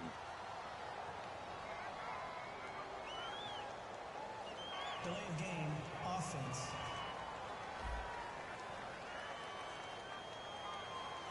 Still first down.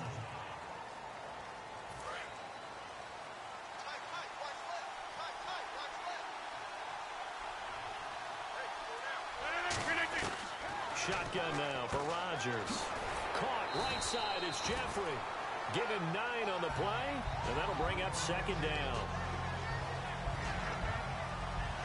Completed pass play. Now let's see if they go back to the air or to the ground.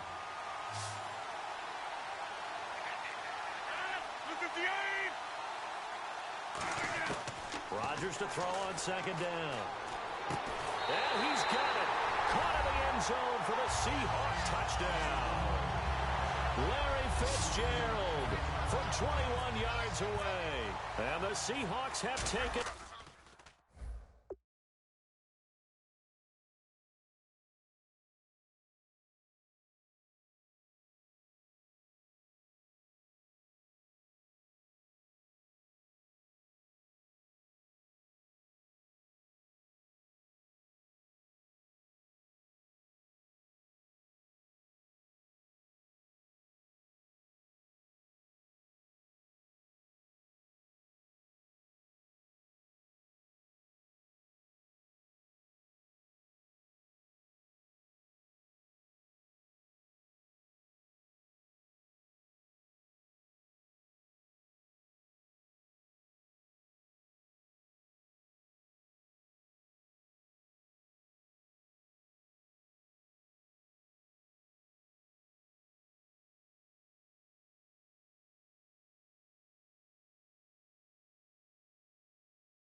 first quarter lead. And this will give the Seahawks a 7-0 lead. So they only needed 3 plays on that drive. And the Seahawks capping it off with a touchdown. Out is the kickoff unit as they run up and send this one away. That'll be taken in the end zone. And no run back here. This will be a touchback, and it comes out to the 25-yard line.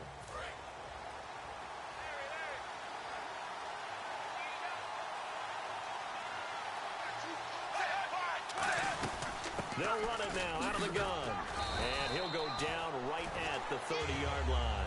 5 yards on the carry. Good pickup on first down. Frustrating for a defense, energizing for an offense. Finding a way to create that type of yardage in your running game, that'll make the guys carrying the ball very, very happy. Throwing, Dalton. He's going to go for a big play downfield. And he's unable to grab it. Thought he might have had position, couldn't hold on, third down. And when all else fails as a defender, when you're not there in the coverage, your best friend is exactly what we saw there. A big play shot taken by the offense.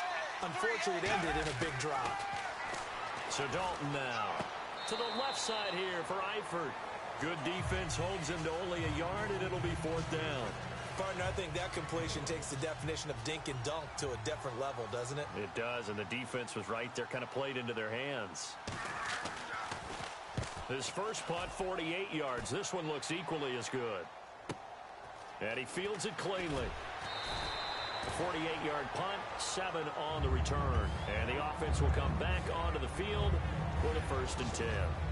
And now we get our first look at a guy who's been around the block a time or two. He will not be rattled today. And that changes things for a defensive coordinator, because normally when you get the young guys, you get the rookies, you throw all the exotic blitzes at them and looks they haven't seen. But this guy, he's seen it all. Gurley, only a couple there as he'll be brought down about the 28. Vontaze Burfict, the one to get him down. Not a big run on the first play of the drive, but that doesn't necessarily mean it was a bad play. Sometimes you're just trying to settle in, get your guys a little bit of contact, and get things moving. Alongside my broadcast partner, Charles Davis, Brandon Gaudin hits the Seahawks with a football to begin quarter number 2. They face a 2nd and 7 to start things out. They'll come out in the pistol. Here's Gurley. And Gurley, he fumbled it. Gurley fumbles the football. It's loose. And he's going to get this on down to the 13-yard line. So the defense there, opportunistic. It's nice to give them credit, isn't it? Because so many times it's more a matter of what the offensive guy didn't do. Didn't secure the ball, didn't cover up. In this case, let's just give credit to where it belongs. Knocked it free, made a big play. Now Bernard. And he'll get this one down to about the 10-yard line. 3 yards on the pickup there, and it'll be 2nd down. See if they stay on the ground for 2nd down. Partner, you know I love to point out when teams break tendency and do something a little bit different from the norm. But when you run the ball in the first play of the drive, that's not a tendency breaker at all. That's just trying to establish yourself as you move forward. They'll wind up losing 3. And now it's 3rd down. So they've been unable to capitalize on the great field position as of yet. Here's 3rd and 9. Partner, we're into the 2nd quarter, and I guess you can kind of look at it both ways. The offense, they've got to figure out what they're going to do because they haven't scored any points. But if you're the defense, you're feeling great about what you got going on. The only concern you have, if you get to the half, what adjustments will the offense make to try to defeat you? They got pressure there and only rushing 3. And there's a defensive coordinator right now who is celebrating not just getting home with 3 there, but realizing if that's the type of pressure he can get in the entire game, then his pass defense is going to be excellent. You're dropping 8. Where are you going to go with the football? And the 11-year veteran bangs it through. Well, unfortunately, not the result that you were looking for, but the great thing about how this...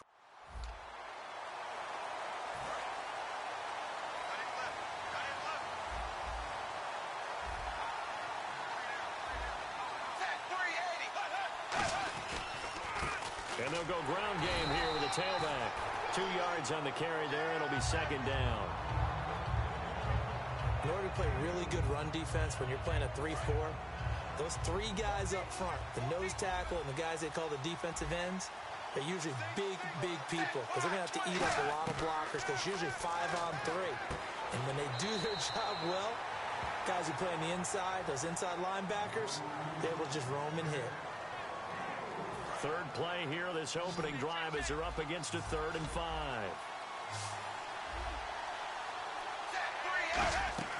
Third down from the gun, Dalton. And they can't get the long connection as it falls incomplete. So on is the lefty, Kevin Huber, to kick it away for the Bengals here on 4th down. Back deep, Jarvis Landry.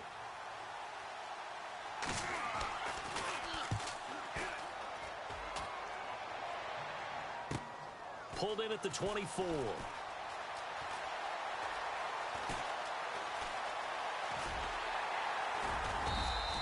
Six-yard return after a punt of 48.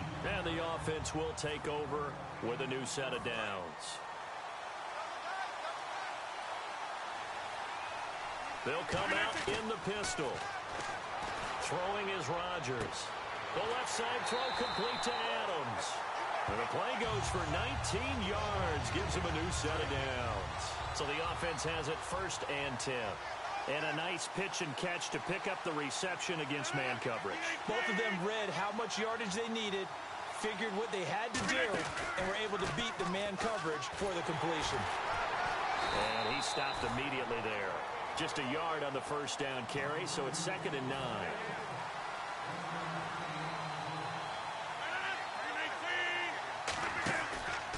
On the counter, Gurley.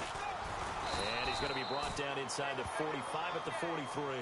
And he's able to get most of what he needed on the carry there. 7 yards on the gain, and it's 3rd and 2 now. 2 yards to go here on 3rd down. And that looked like some pretty easy yardage there right up the gut. And he's a guy that has some height to him. So when you don't have to drop a shoulder or create or get through contact or trash, it's a lot easier to stay upright, see the field, and make a run as we just saw there. And Brandon, from our time in college football, where receivers weren't running the traditional NFL route tree, one thing they did learn, find open areas, find soft spots, and set up and catch the ball. And I think we just saw that there. Yeah, we saw that indeed, picking up the 1st. And brought down, but not before they're inside the 25. Brandon, more and more offenses are going to the philosophy of using every inch of the field to try and spread things out. And when you're running back and catch the ball as well, that can only help your offense. Back to the ground game here, Gurley. And he's going to lose yards. They take him down alongside my broadcast partner, Charles Davis. Brandon Gaudin hits the Seahawks with a football to begin quarter number 2, but they face a 2nd and long to start things out.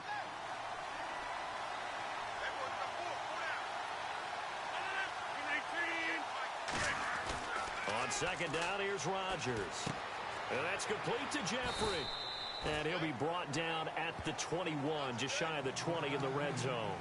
That time they hit him out of the slot on the drag. And that route takes some fortitude from the guy running it, because he knows he's going through the briar patch, as I like to call it, right? He's trying to work his way through all that traffic and people wanting to put a little contact on it. Really well done. And he will have the 1st down before he's brought down at the 3. They were full scale, loose, flexible, finding a way to catch the ball in some traffic for a key 1st down. Yeah, really a nice job of adjusting to the ball in the air. Not the most accurate of throws, but able to adjust and make the grab. He was trying to get it to Zach Ertz that time. And now it's 2nd down. So much of this game is about leverage. We always talk about low man wins in the trenches. Well, it's like that at just about every position. And sometimes, if you lose that leverage and you're losing the battle, just jump up at the line of scrimmage and try and bat the ball away. And that's exactly what happened there. And he is going to lose yardage here. So he loses 3 yards there. Now 3rd down. 2 minutes remain in a scoreless 1st half. More from Minneapolis after this. We remind you that coming up at halftime, we'll take you to Orlando and Larry Ridley. Larry will have highlights and analysis of this 1st half. I'm guessing mostly defensive highlights that we will see.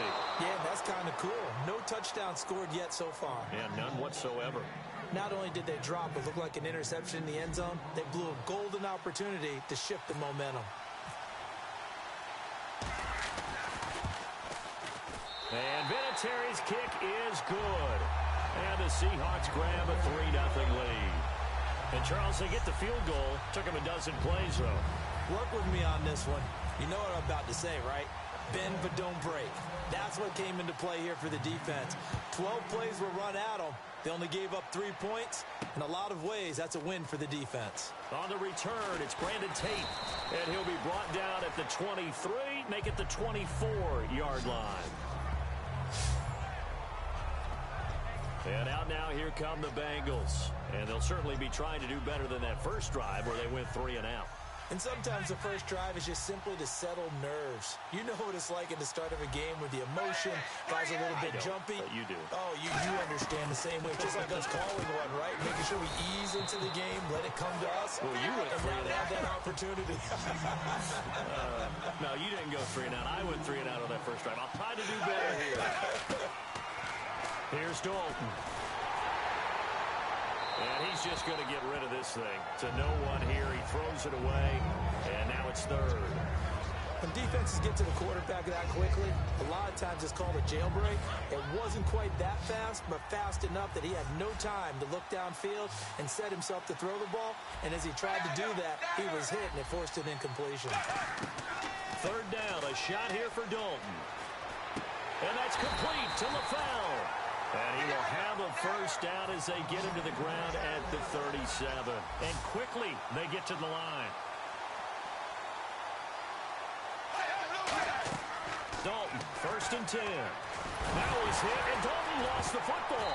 And the Seahawks have picked it up. And his guys are going to take over at the 31-yard line.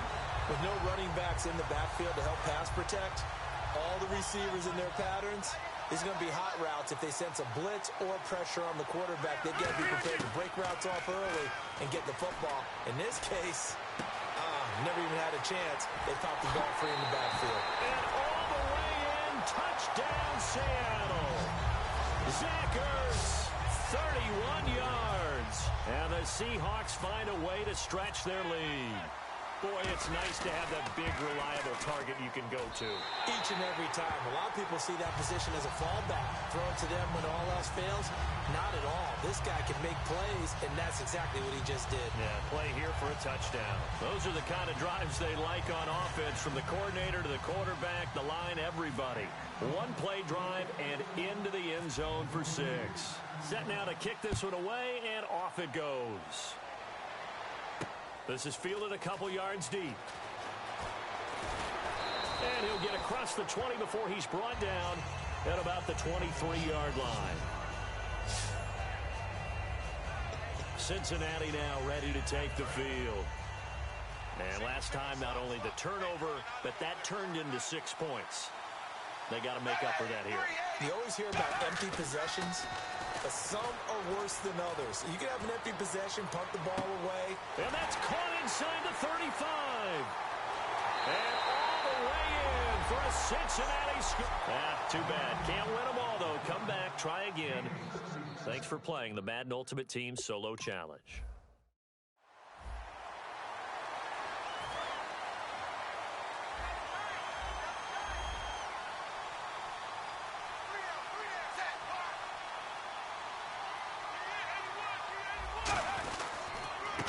And they'll go on the ground.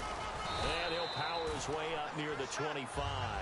It's a pickup of 4, and it'll bring up 2nd down. With that kind of run on 1st down, that's a winning type of a run. That just sets things up for them moving forward as they begin the drive.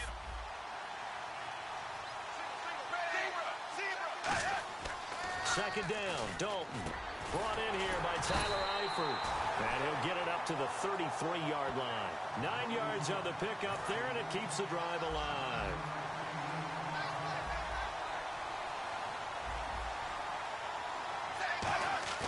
They go play action here on 1st down.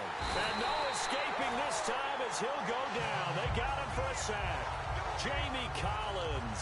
He's the one that got to him. He takes him down for a loss of 9.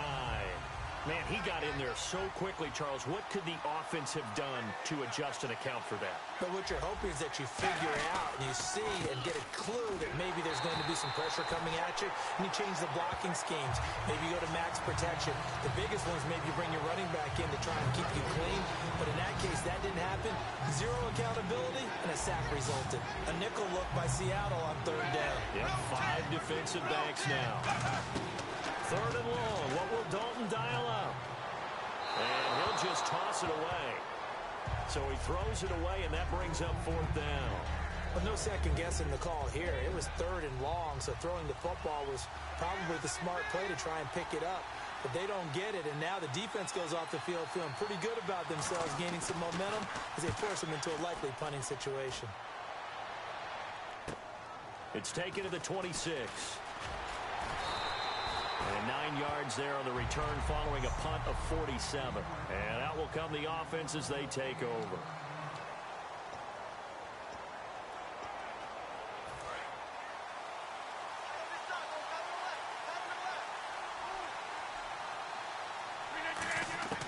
Rodgers now on first down. And this is Ertz with it, right side. And able to get this one across the 45 before he's brought down. It's a pickup of 14 there. And it's good enough for a Seattle first. That coach is always harp on the quarterback reading the defense and getting it to the open man. That's good recognition there. And how about what he did after the catch? Yeah, hit your tight end, let him get some rack. Yeah, when he gets moving, not many guys want to come over and put a hit on him, do they?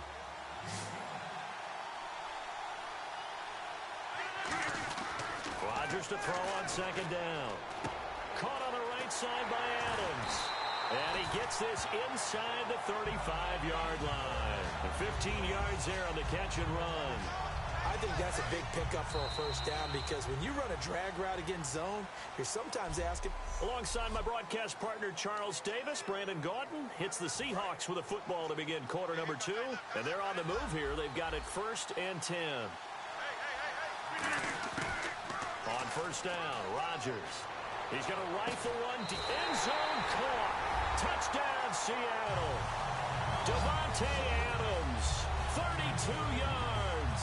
And the Seahawks are able to strike for 6. And it was a tight window. He knew he had to rocket that thing in there. He got it done.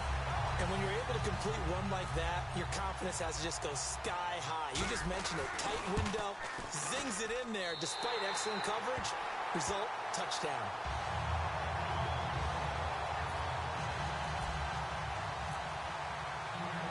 The kick unit for the Seahawks out there on the field, and we are ready to rock. That's fielded in the end zone. Look at this, middle of the field, a breakaway. The 30, past the 20. And all the way in for a Cincinnati score. Well, unfortunately, unable to achieve the results you're looking for, but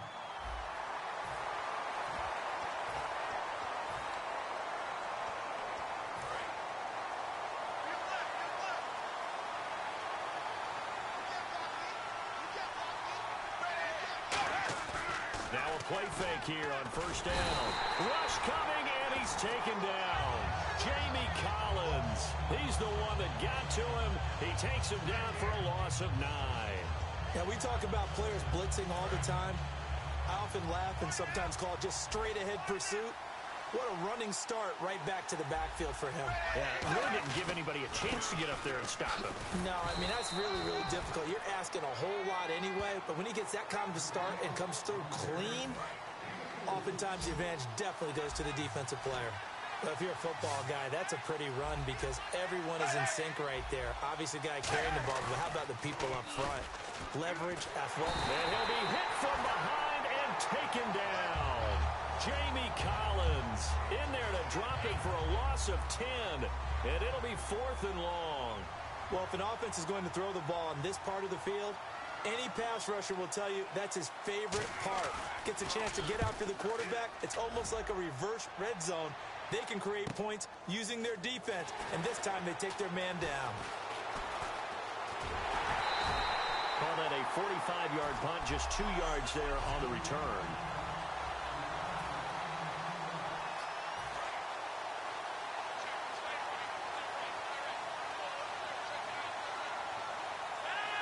Adams the man in motion right. Rodgers now on first down. Over the middle, that's caught by Adams. And he gets this inside the 35-yard line.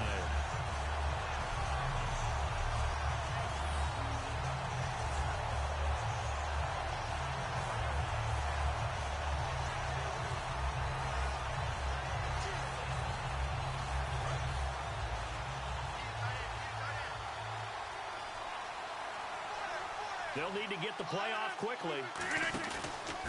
Here's the first carry now for Todd Gurley. And he is going to lose yardage here. A loss of a full 3 yards, and now it's second down.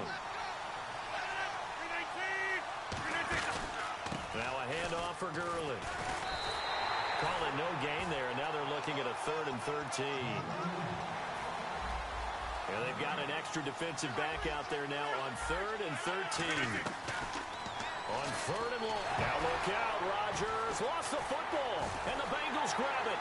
And the return comes to a halt right at the 44-yard line. Well, that's a down and distance coaches always talk about trying to avoid, isn't it? I mean, that's 3rd and long. And you just know they're pinning their ears back and coming after him. Sometimes even with extra pressure. And he knew that. I mean, he knew they were coming. He just fumbled it. Yeah, he knew it. The offensive line knew it. Everyone did, yet the pressure was still there, and he ended up coughing it up. Finding time. Looking deep downfield. And it pops free. The collision there jarred the ball loose and brings up second down. Well, they went for the big play there, but that drop could really hurt their momentum.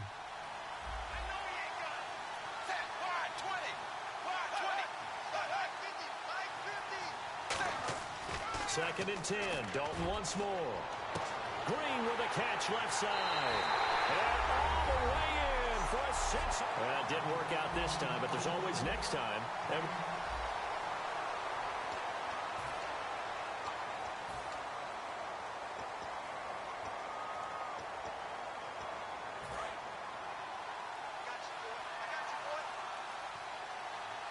they'll come out in the pistol.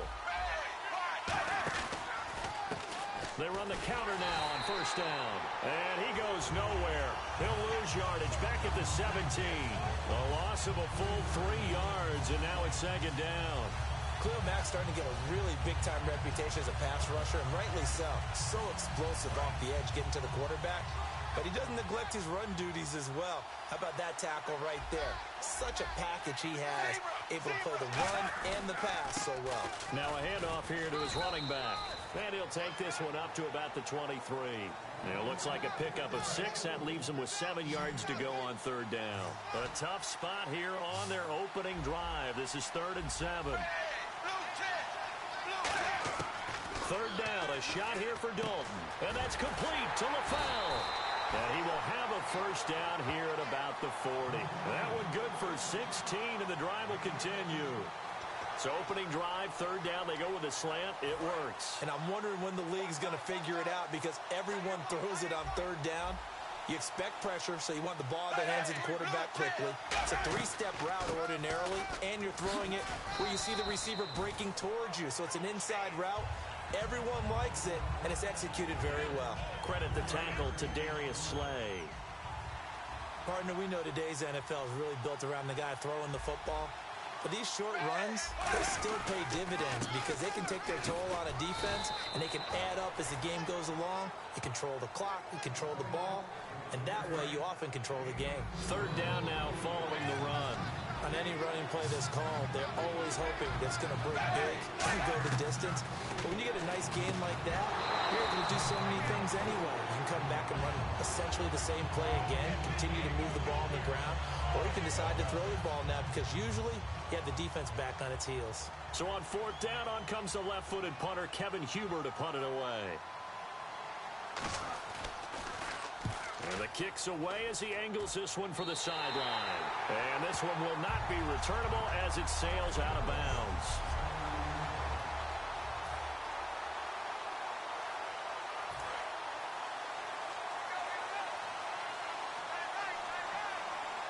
They'll come out in the pistol.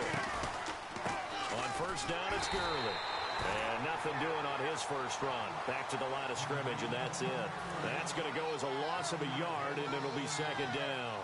There is no doubt that Geno Atkins is really strong and stout at the point of attack, but I love his suddenness, the ability to make plays, to be in one spot, and then he's gone. And into the offensive backfield, he's a heck of a player. And there, a big TFL tackle for loss. Hard to believe that his father, Gene Atkins, was an NFL defensive back. He's bred this big defensive tackle. On the handoff, it's Gurley. And he'll be taken down here as it will take us to the... Alongside my broadcast partner, Charles Davis, Brandon Gaudin hits the Seahawks with a football to begin quarter number 2. They've got it 2nd and 6 to start things out.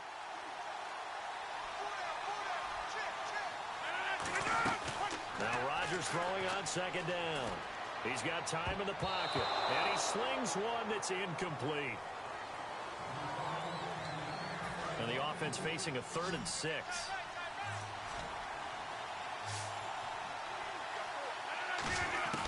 Throwing is Rodgers on 3rd down.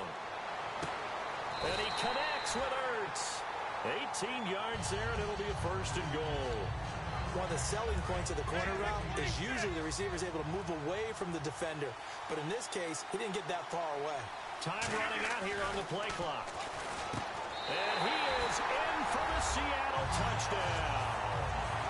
Davante Adams from 3 yards out.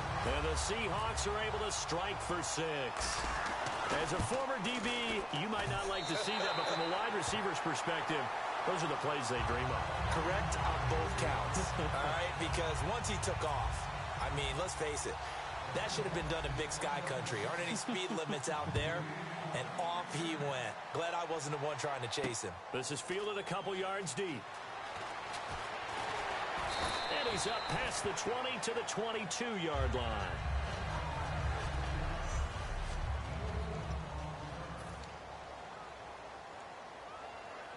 Cincinnati now ready to take the field. And a tight game after punting last time. See if they can get something going on this drive.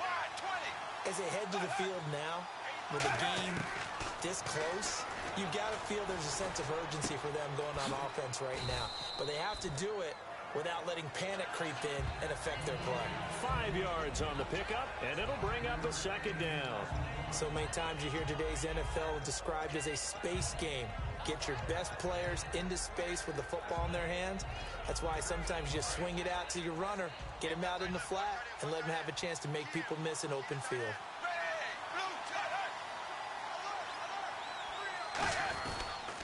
They'll give it to him right up the gut. And they'll bring him down after just a short pickup. 3 yards is half of what they needed. Now can they get the other 3 here on 3rd down? I do know from experience that when you slow down someone's running game, you're now doing the dictating on defense. And guess what? Now you're getting ready to tee off on their quarterback because they have to throw it all the time. But you still have to be alert for the draws and other plays of that nature to make sure you don't get hurt. 2 minutes remain here in the first half. More from Minneapolis after this. Back now. As I search for my cue card here, there we go. Coming up at halftime, Larry Ridley will join us from Orlando. He'll have highlights and analysis from our first half of play. Well read. Yeah, thank you. He's going to sling this deep downfield. And that's caught inside the 35. And he is down deep into Seattle territory.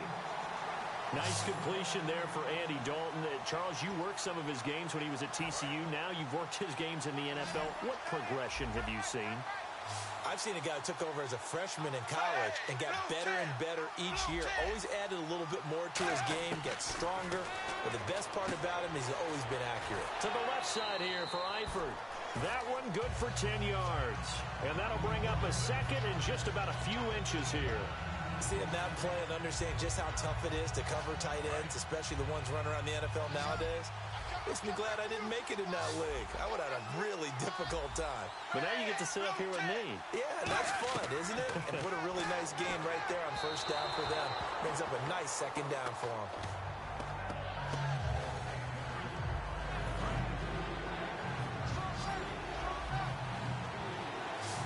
It's a nickel set here defensively on 3rd and inches. Still want to be prepared for a pass. They look to throw on 3rd with Dalton. Underneath, this is Bernard. It's a 3-yard pickup, and that sets up a 1st and goal. Well, they've had a great, impressive drive going here, and that pickup ensures the drive continues. And not only do you continue the drive, which is demoralizing for the guys on the defensive side of the ball right now, but you make your own defense happy. They're able to get a little more rest over on the sidelines while this one continues downfield. Sometimes the coverage is so good, no matter what you're doing on offense, you just can't shake anyone free. They try their best to find someone open, but they took away every passing alley, every angle, and shut the play down.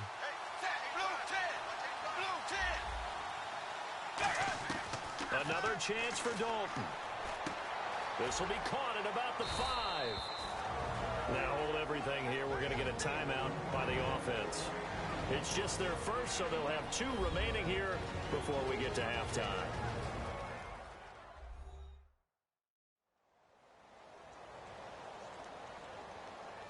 So the offensive unit called the TO, and now we are ready to resume play.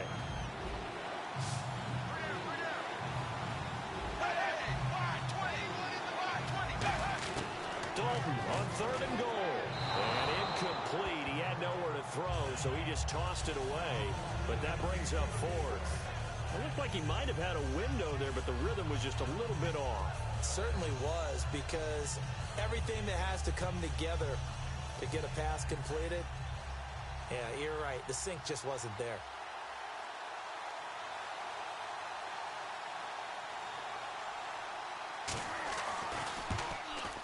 And Nugent puts it through. Not the results you wanted, but the good news, practice.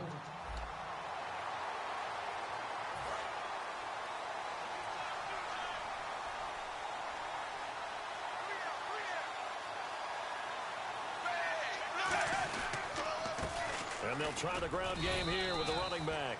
Fights forward for only about a yard up to the 21. That was a really nice play, able to stack that one up. When they get back in the huddle, he's got to tell his guys up front, great job. They kept people off of him, allowed him to run free, and make the hit on the runner. He filled the gap nicely, kept him to just a 1-yard gain.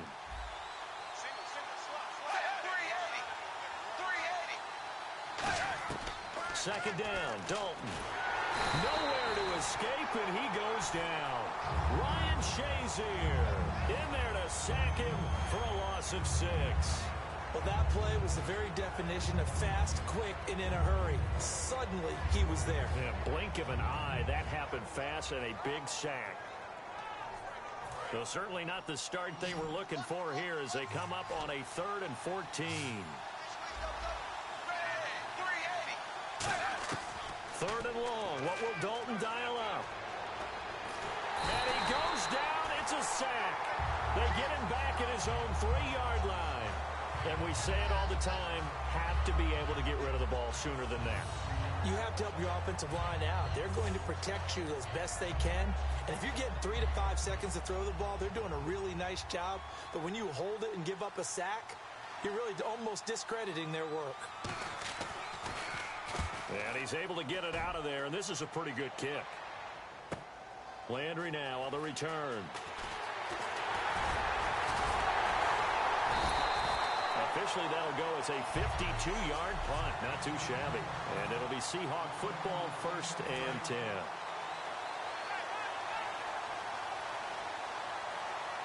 They'll come out in the pistol. Now it's Gurley.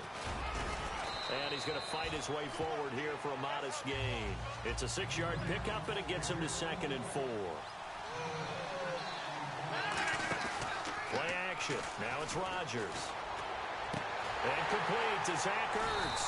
And he'll be taken down, but not before getting this inside the 30.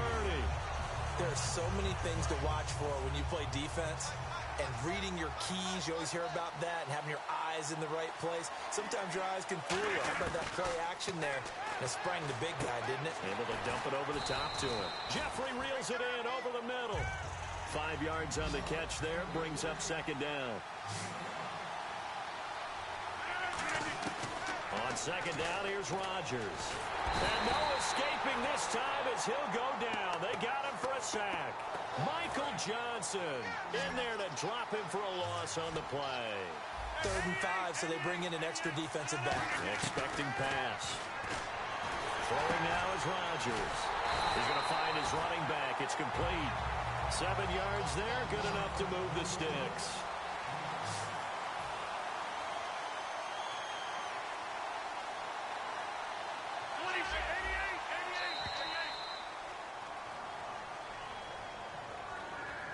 Alongside my broadcast partner, Charles Davis, Brandon Gaudin hits the Seahawks with a football to begin quarter number 2. And they're on the move here. They've got it 1st and 10.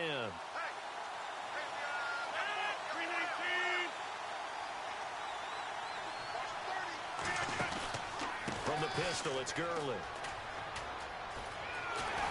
And he will score. Touchdown, Seattle. Todd Gurley, 14 yards. And the Seahawks are able to strike for 6. And they're able to run it in. It started with a battle in the trenches. They won there, and they got in for 6 points.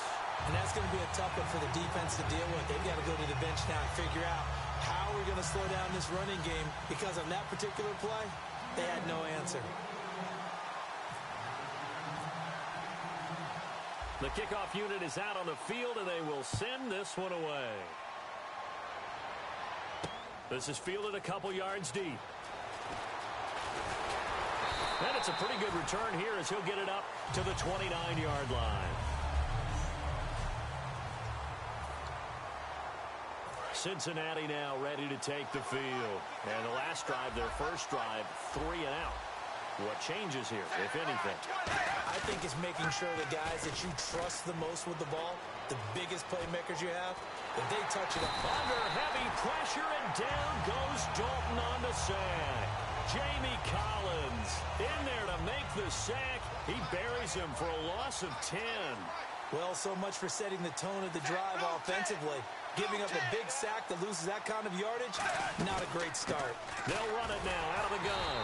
And he is going to lose yardage here. It'll be a loss of a yard, and they're going to be staring at a 3rd and long here. There's another example of why they haven't scored any points so far. I think it's time to abandon the run game, spread things out, and go to the air. It certainly can't be any worse than what they've done so far. Fakes the give to Bernard. Dalton surveying the field. Look at the time. He's got a man complete. And he'll be taken down, but not before he gets into enemy territory. Now that play will end up on the highlights, and you'll see it all over the place. But what you won't see, the offensive line that bought the extra time, that allowed for the big completion downfield, those guys made that play possible.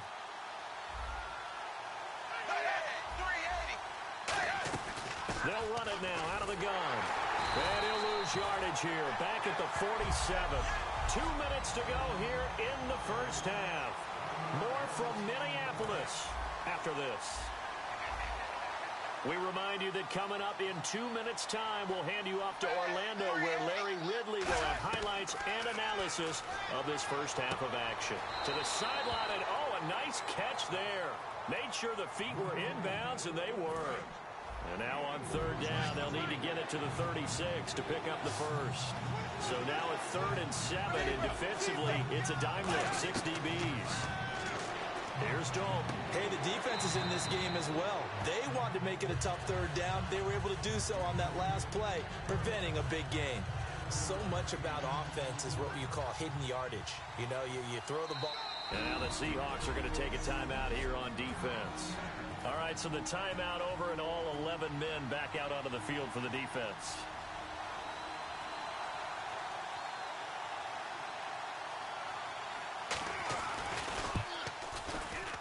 That's running out of steam, and it won't get there. He left it just short, no good, and this score will stay right where it is.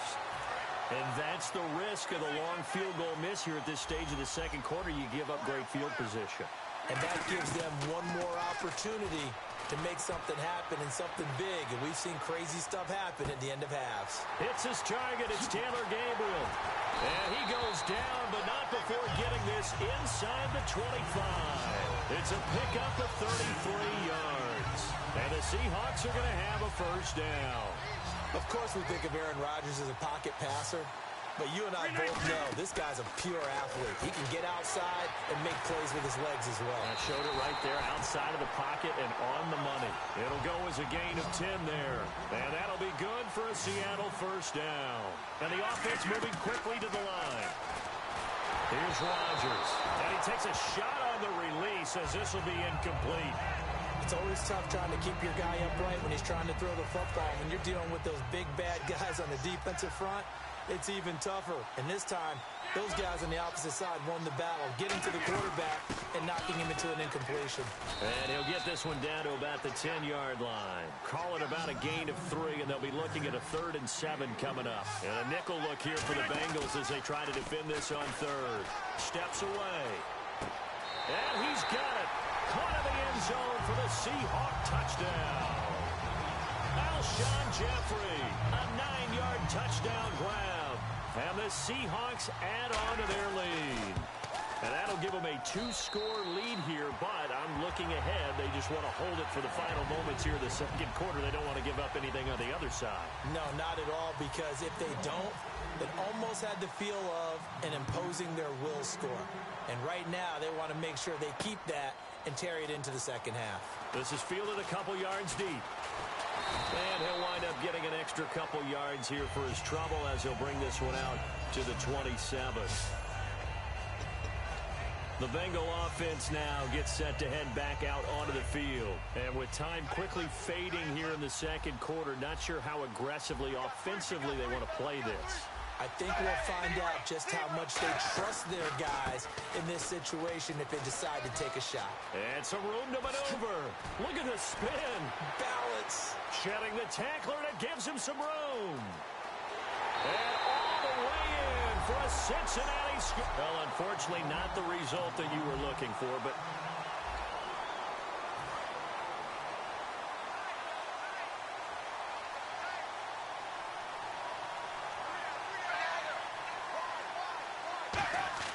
to throw here, Dalton, brought in here by Tyler Eifert. And he's going to get this one across the 30-yard line. It'll go as a gain of 12. And the Bengals are going to have a first down. How about the timing on that one? Boy, they were in sync, weren't they? 3-step drop, balls out of his hands, right to the tight end. Nice completion, just like they do it in practice. He's got time. And he'll toss this one incomplete. Seeing no options, he throws it away. Let's face it, you can run the route tree as many times as you want, get in sync, practice it, do all those things. But once you get to game speed, it doesn't always time up quite that well. That one goes incomplete. Dalton sets up play action. Under heavy pressure, and down goes Dalton on the sack. Khalil Mack, he's the one that got to him. He takes him down for a loss of 9. Partner, I know the ball security's preached like crazy, but every now and then, you've got to know when to get rid of the football and save a little bit of yardage if you're a quarterback. Because now, if you're the offensive coordinator, what does it do if it was 3rd and 10 versus 3rd and much longer as it is now? Yeah, it changes everything in terms of play calling and the pressure you might expect to face on the very next down. Had to throw the ball away and save the yardage. He didn't get it done.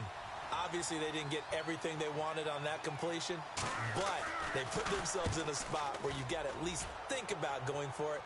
I know where we are on the field, but still, you've got to think about it, don't you? And wow, fortunately, he was able to get it back, but it's left his guys in a bit of a hole here. They're backed up deep to start this drive. I know there's no magnet in the ball, but sometimes for the punt returner, after such a scramble, it sort of feels that way, doesn't it? He has it, he loses it, somehow the ball finds its way back to him. Atone for his sin, and you know he's taking a deep sigh of relief right now. They call it a gain of 19, and it moves the chains. Really strong, effective run there out of a power set or a heavy set. 3 tight ends in the game, and that's tough for a defensive coordinator. They want to spot that lineup coming into the game early so they can get the proper defensive personnel on the field. That's why the coordinator is relying on some of the assistants to tell him what offensive personnel is hitting the field so he can adjust accordingly. They weren't able to stop him on that run. They go play action here on first down. He couldn't quite hold it. Got hit. Ball pops out. Incomplete. We know it's not an easy job to go out and catch passes when people are trying to tackle you and knock the ball away. But the bottom line is, that's a pass he's got to have and a pass he should have caught. Now it's Rodgers. Caught right side. It's Jeffrey. 4 yards on the completion, and it sets up a third down. Well, that's what you're looking for when you want to throw the ball downfield. You want one of those guys who can play out on the perimeter, can play out wide, who can not only get open, but when they're covered, can uncover themselves downfield and create catches. And he's got Fitzgerald. And he will have a first down as they get him to the ground at the 37. He goes for 18 there as the drive will continue. First down and 10 now for the offensive group. They'll bring Fitzgerald in motion left. Alongside my broadcast partner, Charles Davis, Brandon Gaudin hits the Seahawks with a football to begin quarter number 2. And they're on the move here. They've got it first and 10. Adams, the man in motion right. Throwing is Rodgers. And complete on the right side to Bennett. And he gets this one all the way down inside the 15, just shy of the 10. A big play there on the catch and run. And it'll move the chains. And now inside the red zone, the offense will operate. And those first downs do add up. The offense keeps the ball moving downfield and keeps their defense on the bench, giving them a chance to rest. Give him 5 on the carry there, and it'll be second down. And there's a run to be happy with. Good, solid yardage. He'll take that anytime you hand the ball to a back. And the play clock's running down. They'll stick to the ground game with Gurley.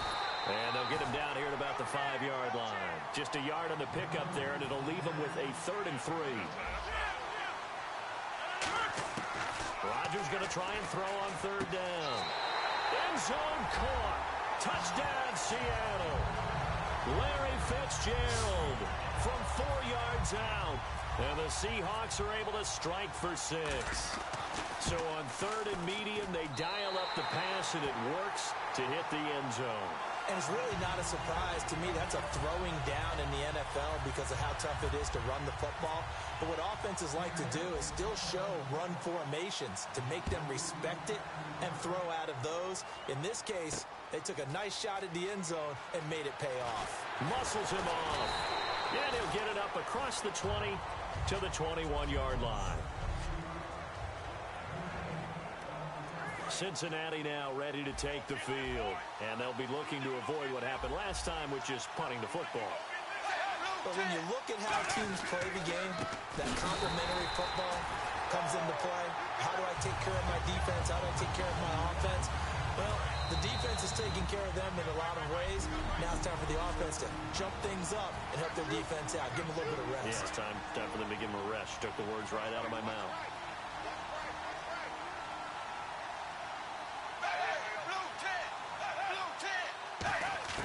Second down, Dalton. Finding time.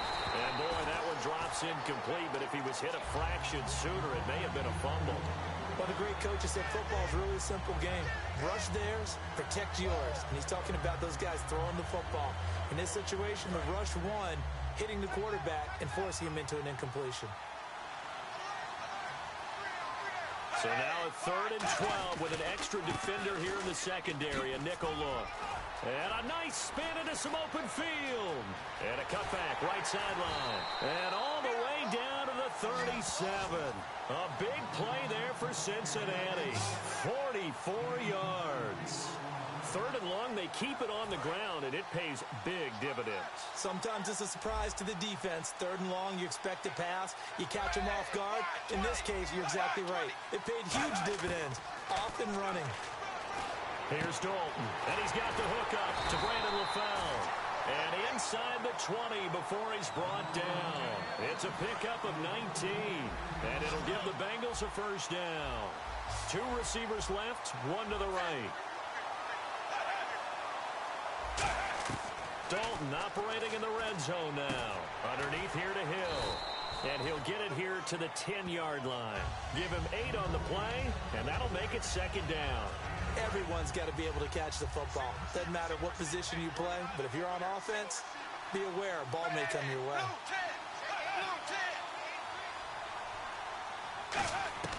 It's second down. Dalton looking. That is caught at the 7-yard line.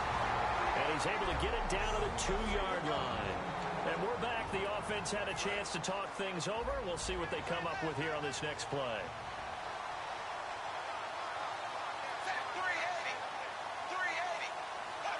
First and goal here from the 2. They'll run here with Bernard. And this will result in him losing yardage. Back to the 3. Now whistles come in. We're going to get a timeout here by the offense. So that means they're down to 1 remaining here as we head toward halftime. Dalton throwing on second down. And he will take it on in for a Bengals touchdown. Too bad. Can't win them all, though. Come back, try again.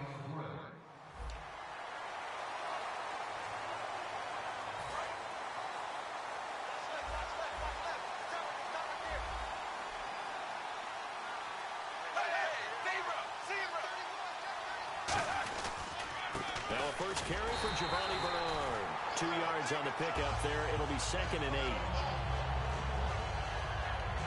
Well, I think we know by now that every run is not going to be broken and get all the way to the end zone. But these short ones still have their value. You can still set up your play action and throw the football. You control the clock because you have the ball and they don't. And often the physicality sets the tempo for the game.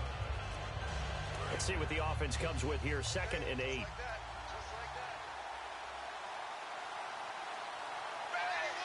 And the D-line pinching together, must be expecting the run. To throw here, Dalton. And his throw is going to be incomplete. He was looking to get it to LaFell there, and it'll bring up third down.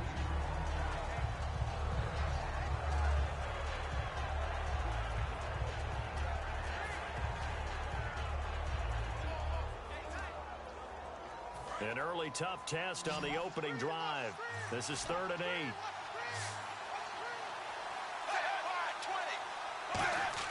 Third down, a shot here for Dalton. And that's complete to LaFell. And he is down deep into Seattle territory. A big play there for Cincinnati. 61 yards. So after that big gain, let's see what else the offense has up its sleeve.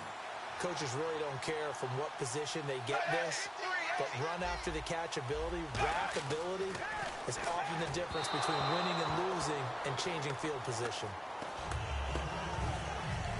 Second down now after the incompletion.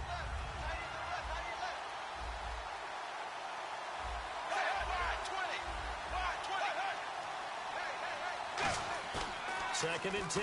Dalton once more. And he just chucked that one out of bounds, out of everyone's reach. Maybe a wise call not to take a sack in this part of the field. It brings up third down.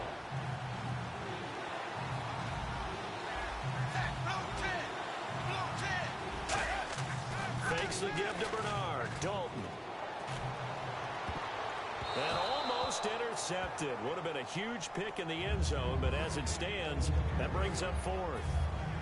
And now on fourth down, Dalton will give way to his field goal team and Mike Nugent.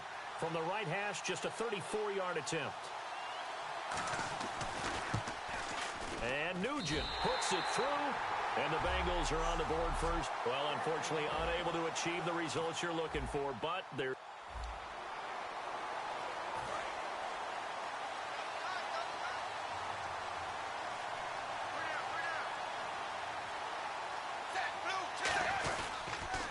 Dalton gives to Bernard, and he finds some space past the 25 to the 27.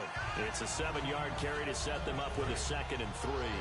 Some runs are blocked so well, you almost forget that someone has to carry the ball to gain the yardage. The leverage by the offensive line to create space up front, really well done. And just a short gain that time as they're able to get him down. They got 2 of the 3 they needed there. It leaves them with 3rd and just a yard. Just play number 3 here on the opening drive, and it's an early 3rd and 1. And they'll run it here. And he's taken down, but not before getting this across midfield and just shy of the 40. Well, partner, that's one of the problems when you sell out to stop the run on 3rd and short. Sometimes you break the initial wall and you go a long way. So how do you prevent it? That's tough to do. That really is tough to do. One of the things offenses like to do nowadays in practice, you know, they do a lot of working against equal numbers. They'll start putting more and more numbers on defense and just telling the offensive guys, figure it out. Learn how to block it. We may see this situation. When you find that kind of yardage, you couldn't be more confident as a ball carrier. And guess what? You're going to go back and tell your offensive coordinator, I like to keep carrying it, thank you. And incomplete there. A nice hit. Jars the ball free and brings up 3rd down. If they want it first, they need to get the football to the 32 here on 3rd down.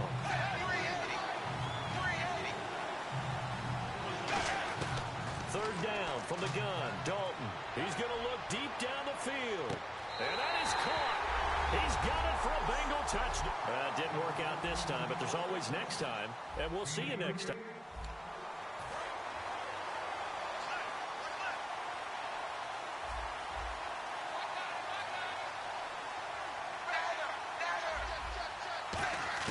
From the gun, Dalton looks to throw. Brought in here by Tyler Eifert. And he's brought down, getting this one up to about the 35. 15 yards there on the catch and run. Simple slant route and part of a really nice hard throw by the quarterback. Nice timing between the quarterback and the receiver. They were perfectly in sync, and he put it right on him on the inside route.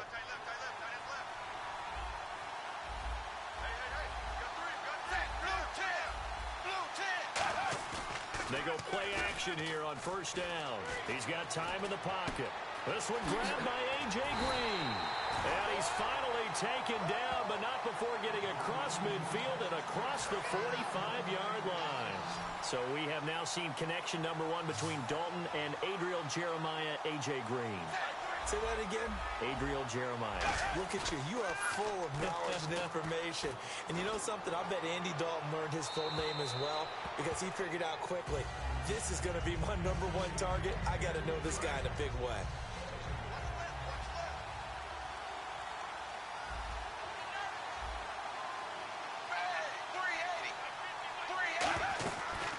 They'll run it now out of the gun. And he's going to take it down to about the 35 here. A nice job to get 8 there after the incompletion, and now they'll look at a 3rd and 2 coming up. And after that type of a run, there's some talking going on down on the field, but it's not trash talking. The guy who just carried the ball, he's going back and telling his offensive line, great job, keep it up, and we'll break that one soon. And a short gain down to about the 33. 2 yards on the pickup there. It's 4th down. And now on 4th down, Dalton will give way to his field goal team and Mike Nugent. They'll put it down right at the 40, so call this a 50-yard attempt. And that will line up just short. He had it on line. It ran out of gas at the end, and this will remain a scoreless game. A good effort there from distance, but he might have needed a little more help from the air conditioning behind him on that one. It probably would have helped. This is awfully close to getting there. It was right on target, but it winds up being just a little bit short. A good pickup there. 8 yards on the 1st down completion. 2nd down now after the pass completion. And that's the kind of pass that adds up over time, Brandon. You may not have picked up a 1st down there, but if you keep chipping away at it, eventually big plays may result. Only a yard on the pickup, so from a good situation on 2nd and 2, it's now 3rd and 1. The best defensive linemen, they play with great leverage so they can get low and not get bowled over by offensive linemen. They have excellent hands. They can throw people off on a play. We just saw a great example of a really good run stop by a guy playing the defensive tackle position. Trying to get one more in here before the quarter breaks. Alongside my broadcast partner, Charles Davis, Brandon Gaudin hits the Seahawks with a football to begin quarter number 2, and they've got it here with a 1st down. On first down. Rodgers. Incomplete. Alshon Jeffrey, the intended receiver. And it's second down. Well, partner, so much for the mismatch. How about the guy at the second level, that big linebacker, able to run with the receiver and make a play on the football? Rodgers will try again on second down. And this is Ertz with it, right side. The reception good for 7. It's third down.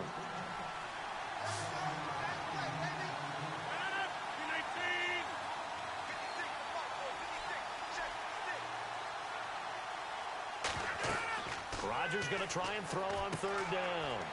And they'll set up the screen to Gurley. A big play there on the screen pass. 39 yards. What really hurts defenses on screen passes is that they eat up one of their levels right away. Because, you know, most defenses, 3 levels. D-line, linebacker, secondary. But on a screen pass, you're inviting the defensive line to get past them. Then you throw the ball over their head. And he will score. Touchdown, Seattle. Zach Ertz, a 1-yard touchdown reception. And the Seahawks are able to strike for 6. The big fella was the recipient there for that touchdown pass, and it seems like more and more the tight end is the guy you have to worry about most in the passing game. So that drives 7 plays in length. And it all culminates with a Seattle score.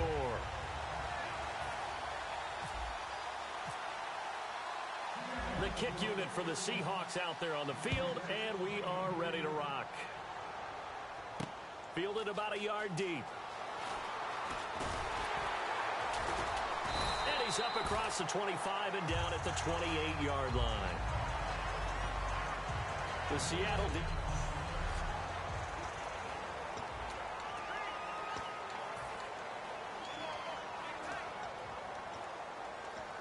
The Bengals getting set to go. And the last time that they were on the field, a little demoralizing. Missed field goal. You know, always feel like you want to get it in the end zone, but then, oh, well, at least we're going to get 3. Didn't go through the goalpost, so. It does test the mental processes of a team, though, doesn't it? Because when you miss a field goal, it's amazing how fast they want to turn on the guy kicking the ball. But you need to keep his confidence up, because how many times have we seen games where it comes down to the stretch? And guess what? You need that guy to make the big kick for your team to move on or to win a game. Make sure you keep him happy. Make sure you keep him comfortable. I'm sure you always treated the kicker nicely, though, right? You know, truthfully, I did. Good. I always did, because those guys, they won us a whole lot of games. Now a play blitz coming, and down he goes. They dial up the corner blitz that time, and it delivers to the tune of a 9-yard loss. The game plan for any defense is finding ways to make a quarterback uncomfortable in the pocket. When you bring pressure from all angles, you never know who's going to get home. In this case, the left cornerback, right in the face of him, puts him down. Green's got it over the middle. And it's a fumble. And the Seahawks have picked it up. And they will set up shop in enemy territory at the 42-yard line. The Seattle now ready to march out of the field. And that last drive, a long drive, but not just that. They had a great air attack going. Did they stick with that? I would think that they would, because if they were confident enough to do it on the last drive, starting backed up in their own territory, why would you change anything? They've got to be confident about what they're presenting and continue to do so. Yeah, because the secondary, they really looked clueless. And that was amazing, because that drive went and went, no adjustments, and no big plays by the defense to knock the ball away. It'll be a gain of 8 yards, and just like that, it's third down. Partner, he was going through his progressions. Not there, not there. After about the third one, he decided he better pull it down and run for it. And he slides down and avoids the hit for good measure. On the run at center. And he's able to get the first here as he's taken down at the 25. That one goes for 13 yards, and it moves the sticks. Offense comes to the line now, 1st and 10. All right, it's football 101 to know that the quarterback controls just about everything on offense. But a lot of times what gets missed is that the center controls line play. He has to communicate to the guards and the tackles what type of front they're facing, how they're going to block it, and what adjustments need to be made sometimes on the fly as a defense will shift. Give the center a lot of credit, because for the most part, he's got big defensive linemen over his face. And now look at this. Big gain, but a fumble. And the Bengals grab it. The psychology of the game never ceases to amaze me, because You would think there would never be a fumble from what we hear from coaches all the time, right? And how much they practice not fumbling. Practice it, preach it, talk about it all the time. You would think no one would ever turn it over. Yet they are humans out there running around, and we just saw another one. Opportunity. And now the Seahawks are going to take a timeout here on defense. So as they take it over, we step aside.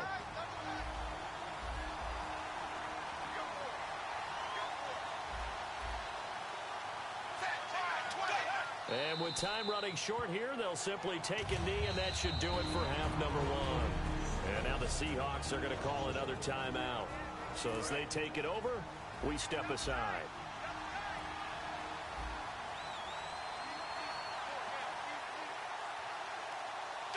And with time running short here, they'll simply take a knee. And apparently that's all, Larry. So much for the halftime report. We'll see in the postgame.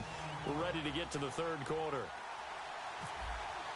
Both teams appear ready for the fight ahead, and we resume action here in quarter number 3. Here's Tate to return. And they're going to start this drive in pretty good shape as they get it. The Bengal offense now with a football first here to begin quarter number 3. They're close game, but they're going to need to do a little bit better probably here in half 2, no? I would agree with that totally. I would guess it in the locker room. They talked about cleaning up some of the errors, but overall, I think they wanted to be positive with them. Guys, we're right there. Just not playing as well as we need to. Let's pick it up, and we still have a chance to win this game. Yeah, they do. We'll see if they can pick it up. Again, here's Bernard. And nothing doing. He's immediately taken down at the line of scrimmage. A gain of a yard gets them back where they started. Now it's 3rd and 10. Offense trying to avoid stalling out, facing a 3rd and 10.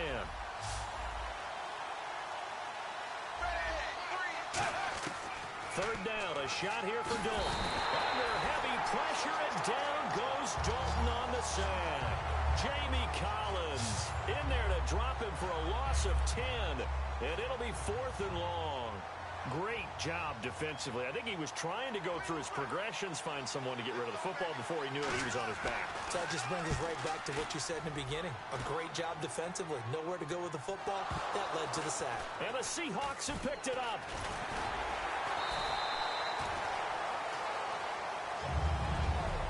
And that's what friends are for. As the returner, you know who you're buying dinner for later. Oh, without a doubt, because he just took care of you and your team in a big way. You know, you turned it over there. That's a big momentum changer and put your defense in a bad spot. Here's Rodgers to throw. Jeffrey with a catch left side. It's a gain of 14 there, and it'll give the Seahawks a first down. I know many people like to throw to the tight end, maybe in a little flexed out position because he creates mismatches with his size. But slot receivers do the same thing with their quickness, their speed, and their route running savvy. He'll throw underneath for Gurley. Oh, look at the strength. No. And he's taken down, but not before he gets this into enemy territory across the 40. So after that big play, let's see if they can catch their defense maybe on their heels. They'll come out in the pistol.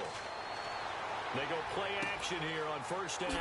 Caught right side is Jeffrey. And he's brought down, but not before reaching the 8-yard line. Looked like the defense put pretty good pressure on him, but he's able to flush out to his right to try and evade people. On the run, had to get on his horse. Still accurately throws a nice pass for a first down. And he is going to lose yardage here. That's going to go as a loss of 4, and it'll be 2nd down. Well, it's been the air game that's taken them down on this drive before they finally turned around and handed it off on the last play. And now they're looking for the big boys to get him in the end zone. Couldn't do it there. It'll be interesting to see. Offensive lines had to pass block a lot on this drive. Will they be able to revert and fire out? And we return, welcoming you back to Minneapolis. It's the Seahawks with the possession. They also have the lead here as we get set for the 4th and final quarter. Now, it looks like they might be expecting a pass, an extra DB in on 3rd and goal. And that's how the game has changed. Now we think pass first, even in goal line situations. Here's Rodgers. That's caught at the 3. They get only 4 that time as that leads us to a 4th down. A short game that doesn't get them the first down, brings up a fourth down situation. Really nice job defensively. They knew where the sticks were. They got the stop before it. Oh, they flip it to the kicker. He looks like he's going to throw it. And this one will not work out. It is incomplete. They pass up the 3, fake it. It doesn't work. Cincinnati now ready to take the field. And 3 and out on the last drive. No points on the scoreboard. A little soul-searching now. I would say so. And they need to help out their defense a little bit. They've had to be on the field a lot more than normal, put them in some tough spots. But what's the old adage? When you get another chance, it gives you a better chance to do it right. And leading here late, so a chance for the defense to really close out this game if they can halt the offense. And on the ground they go with a running back. Give him 3 on the run there. Now they're looking at a 3rd and about 5. Tough day, tough sledding right there, and it's been that way the entire game. Not a whole lot of room to ramble for him. Yeah, you're right. It's been that way all afternoon. Didn't get a whole lot better there. Now Dalton. Over the middle, complete to Tate. 15 yards there on the catch and run. They'll give the defensive guys a little bit of credit. They didn't let the deep ball beat them on that play, did they? No, the drag, that can be your safety valve. We saw it right there. Yeah, and they picked up a first down for them, too. So the Bengals in possession of the football here as we get you reset. They come up on a 1st and 10, desperately needing a score here on what could be their final drive. 1st and 10 for Dalton. To the left side here for Eifert. And he's able to get up here to the 26. 5 yards on the catch there, brings up 2nd down. And now it looks like they're going to be in the hurry-up. Back to throw. And his throw's going to be incomplete. LaFell, the intended receiver, and it's 3rd down. Pretty good coverage there, and both of these defenses, they've had good coverage throughout this one. No doubt about it, and in today's NFL, where we're used to a bit more scoring, this feels almost like a well-pitched game in baseball on both sides, where the tension continues to build. Who's going to make the big play? That one will go down as 33 yards on the 3rd down conversion. Looking to speed things up here, going with some tempo. He'll look to throw. He's going to let it fly. Oh, wide open, complete. And that one results in 35 yards. And now the offense operates in the red zone. There will always be a place for methodically marching the ball downfield. But when you can pick it up in big chunks and strike like that, have it. And he can't get a throw away. He's taken down. Khalil Mack in there to drop him as the clock continues to roll. And they're going to speed things up here. He's back to throw. This will be caught just inside the 10. It's a pickup of 12, and that'll set up a 3rd down. They're knocking on the door as they come to the line here on 3rd and goal from the 1. Back to throw. That's caught at the 1. And he'll take this into the... Not the results you wanted, but the good news, practice makes perfect. We'll see you again right here on the...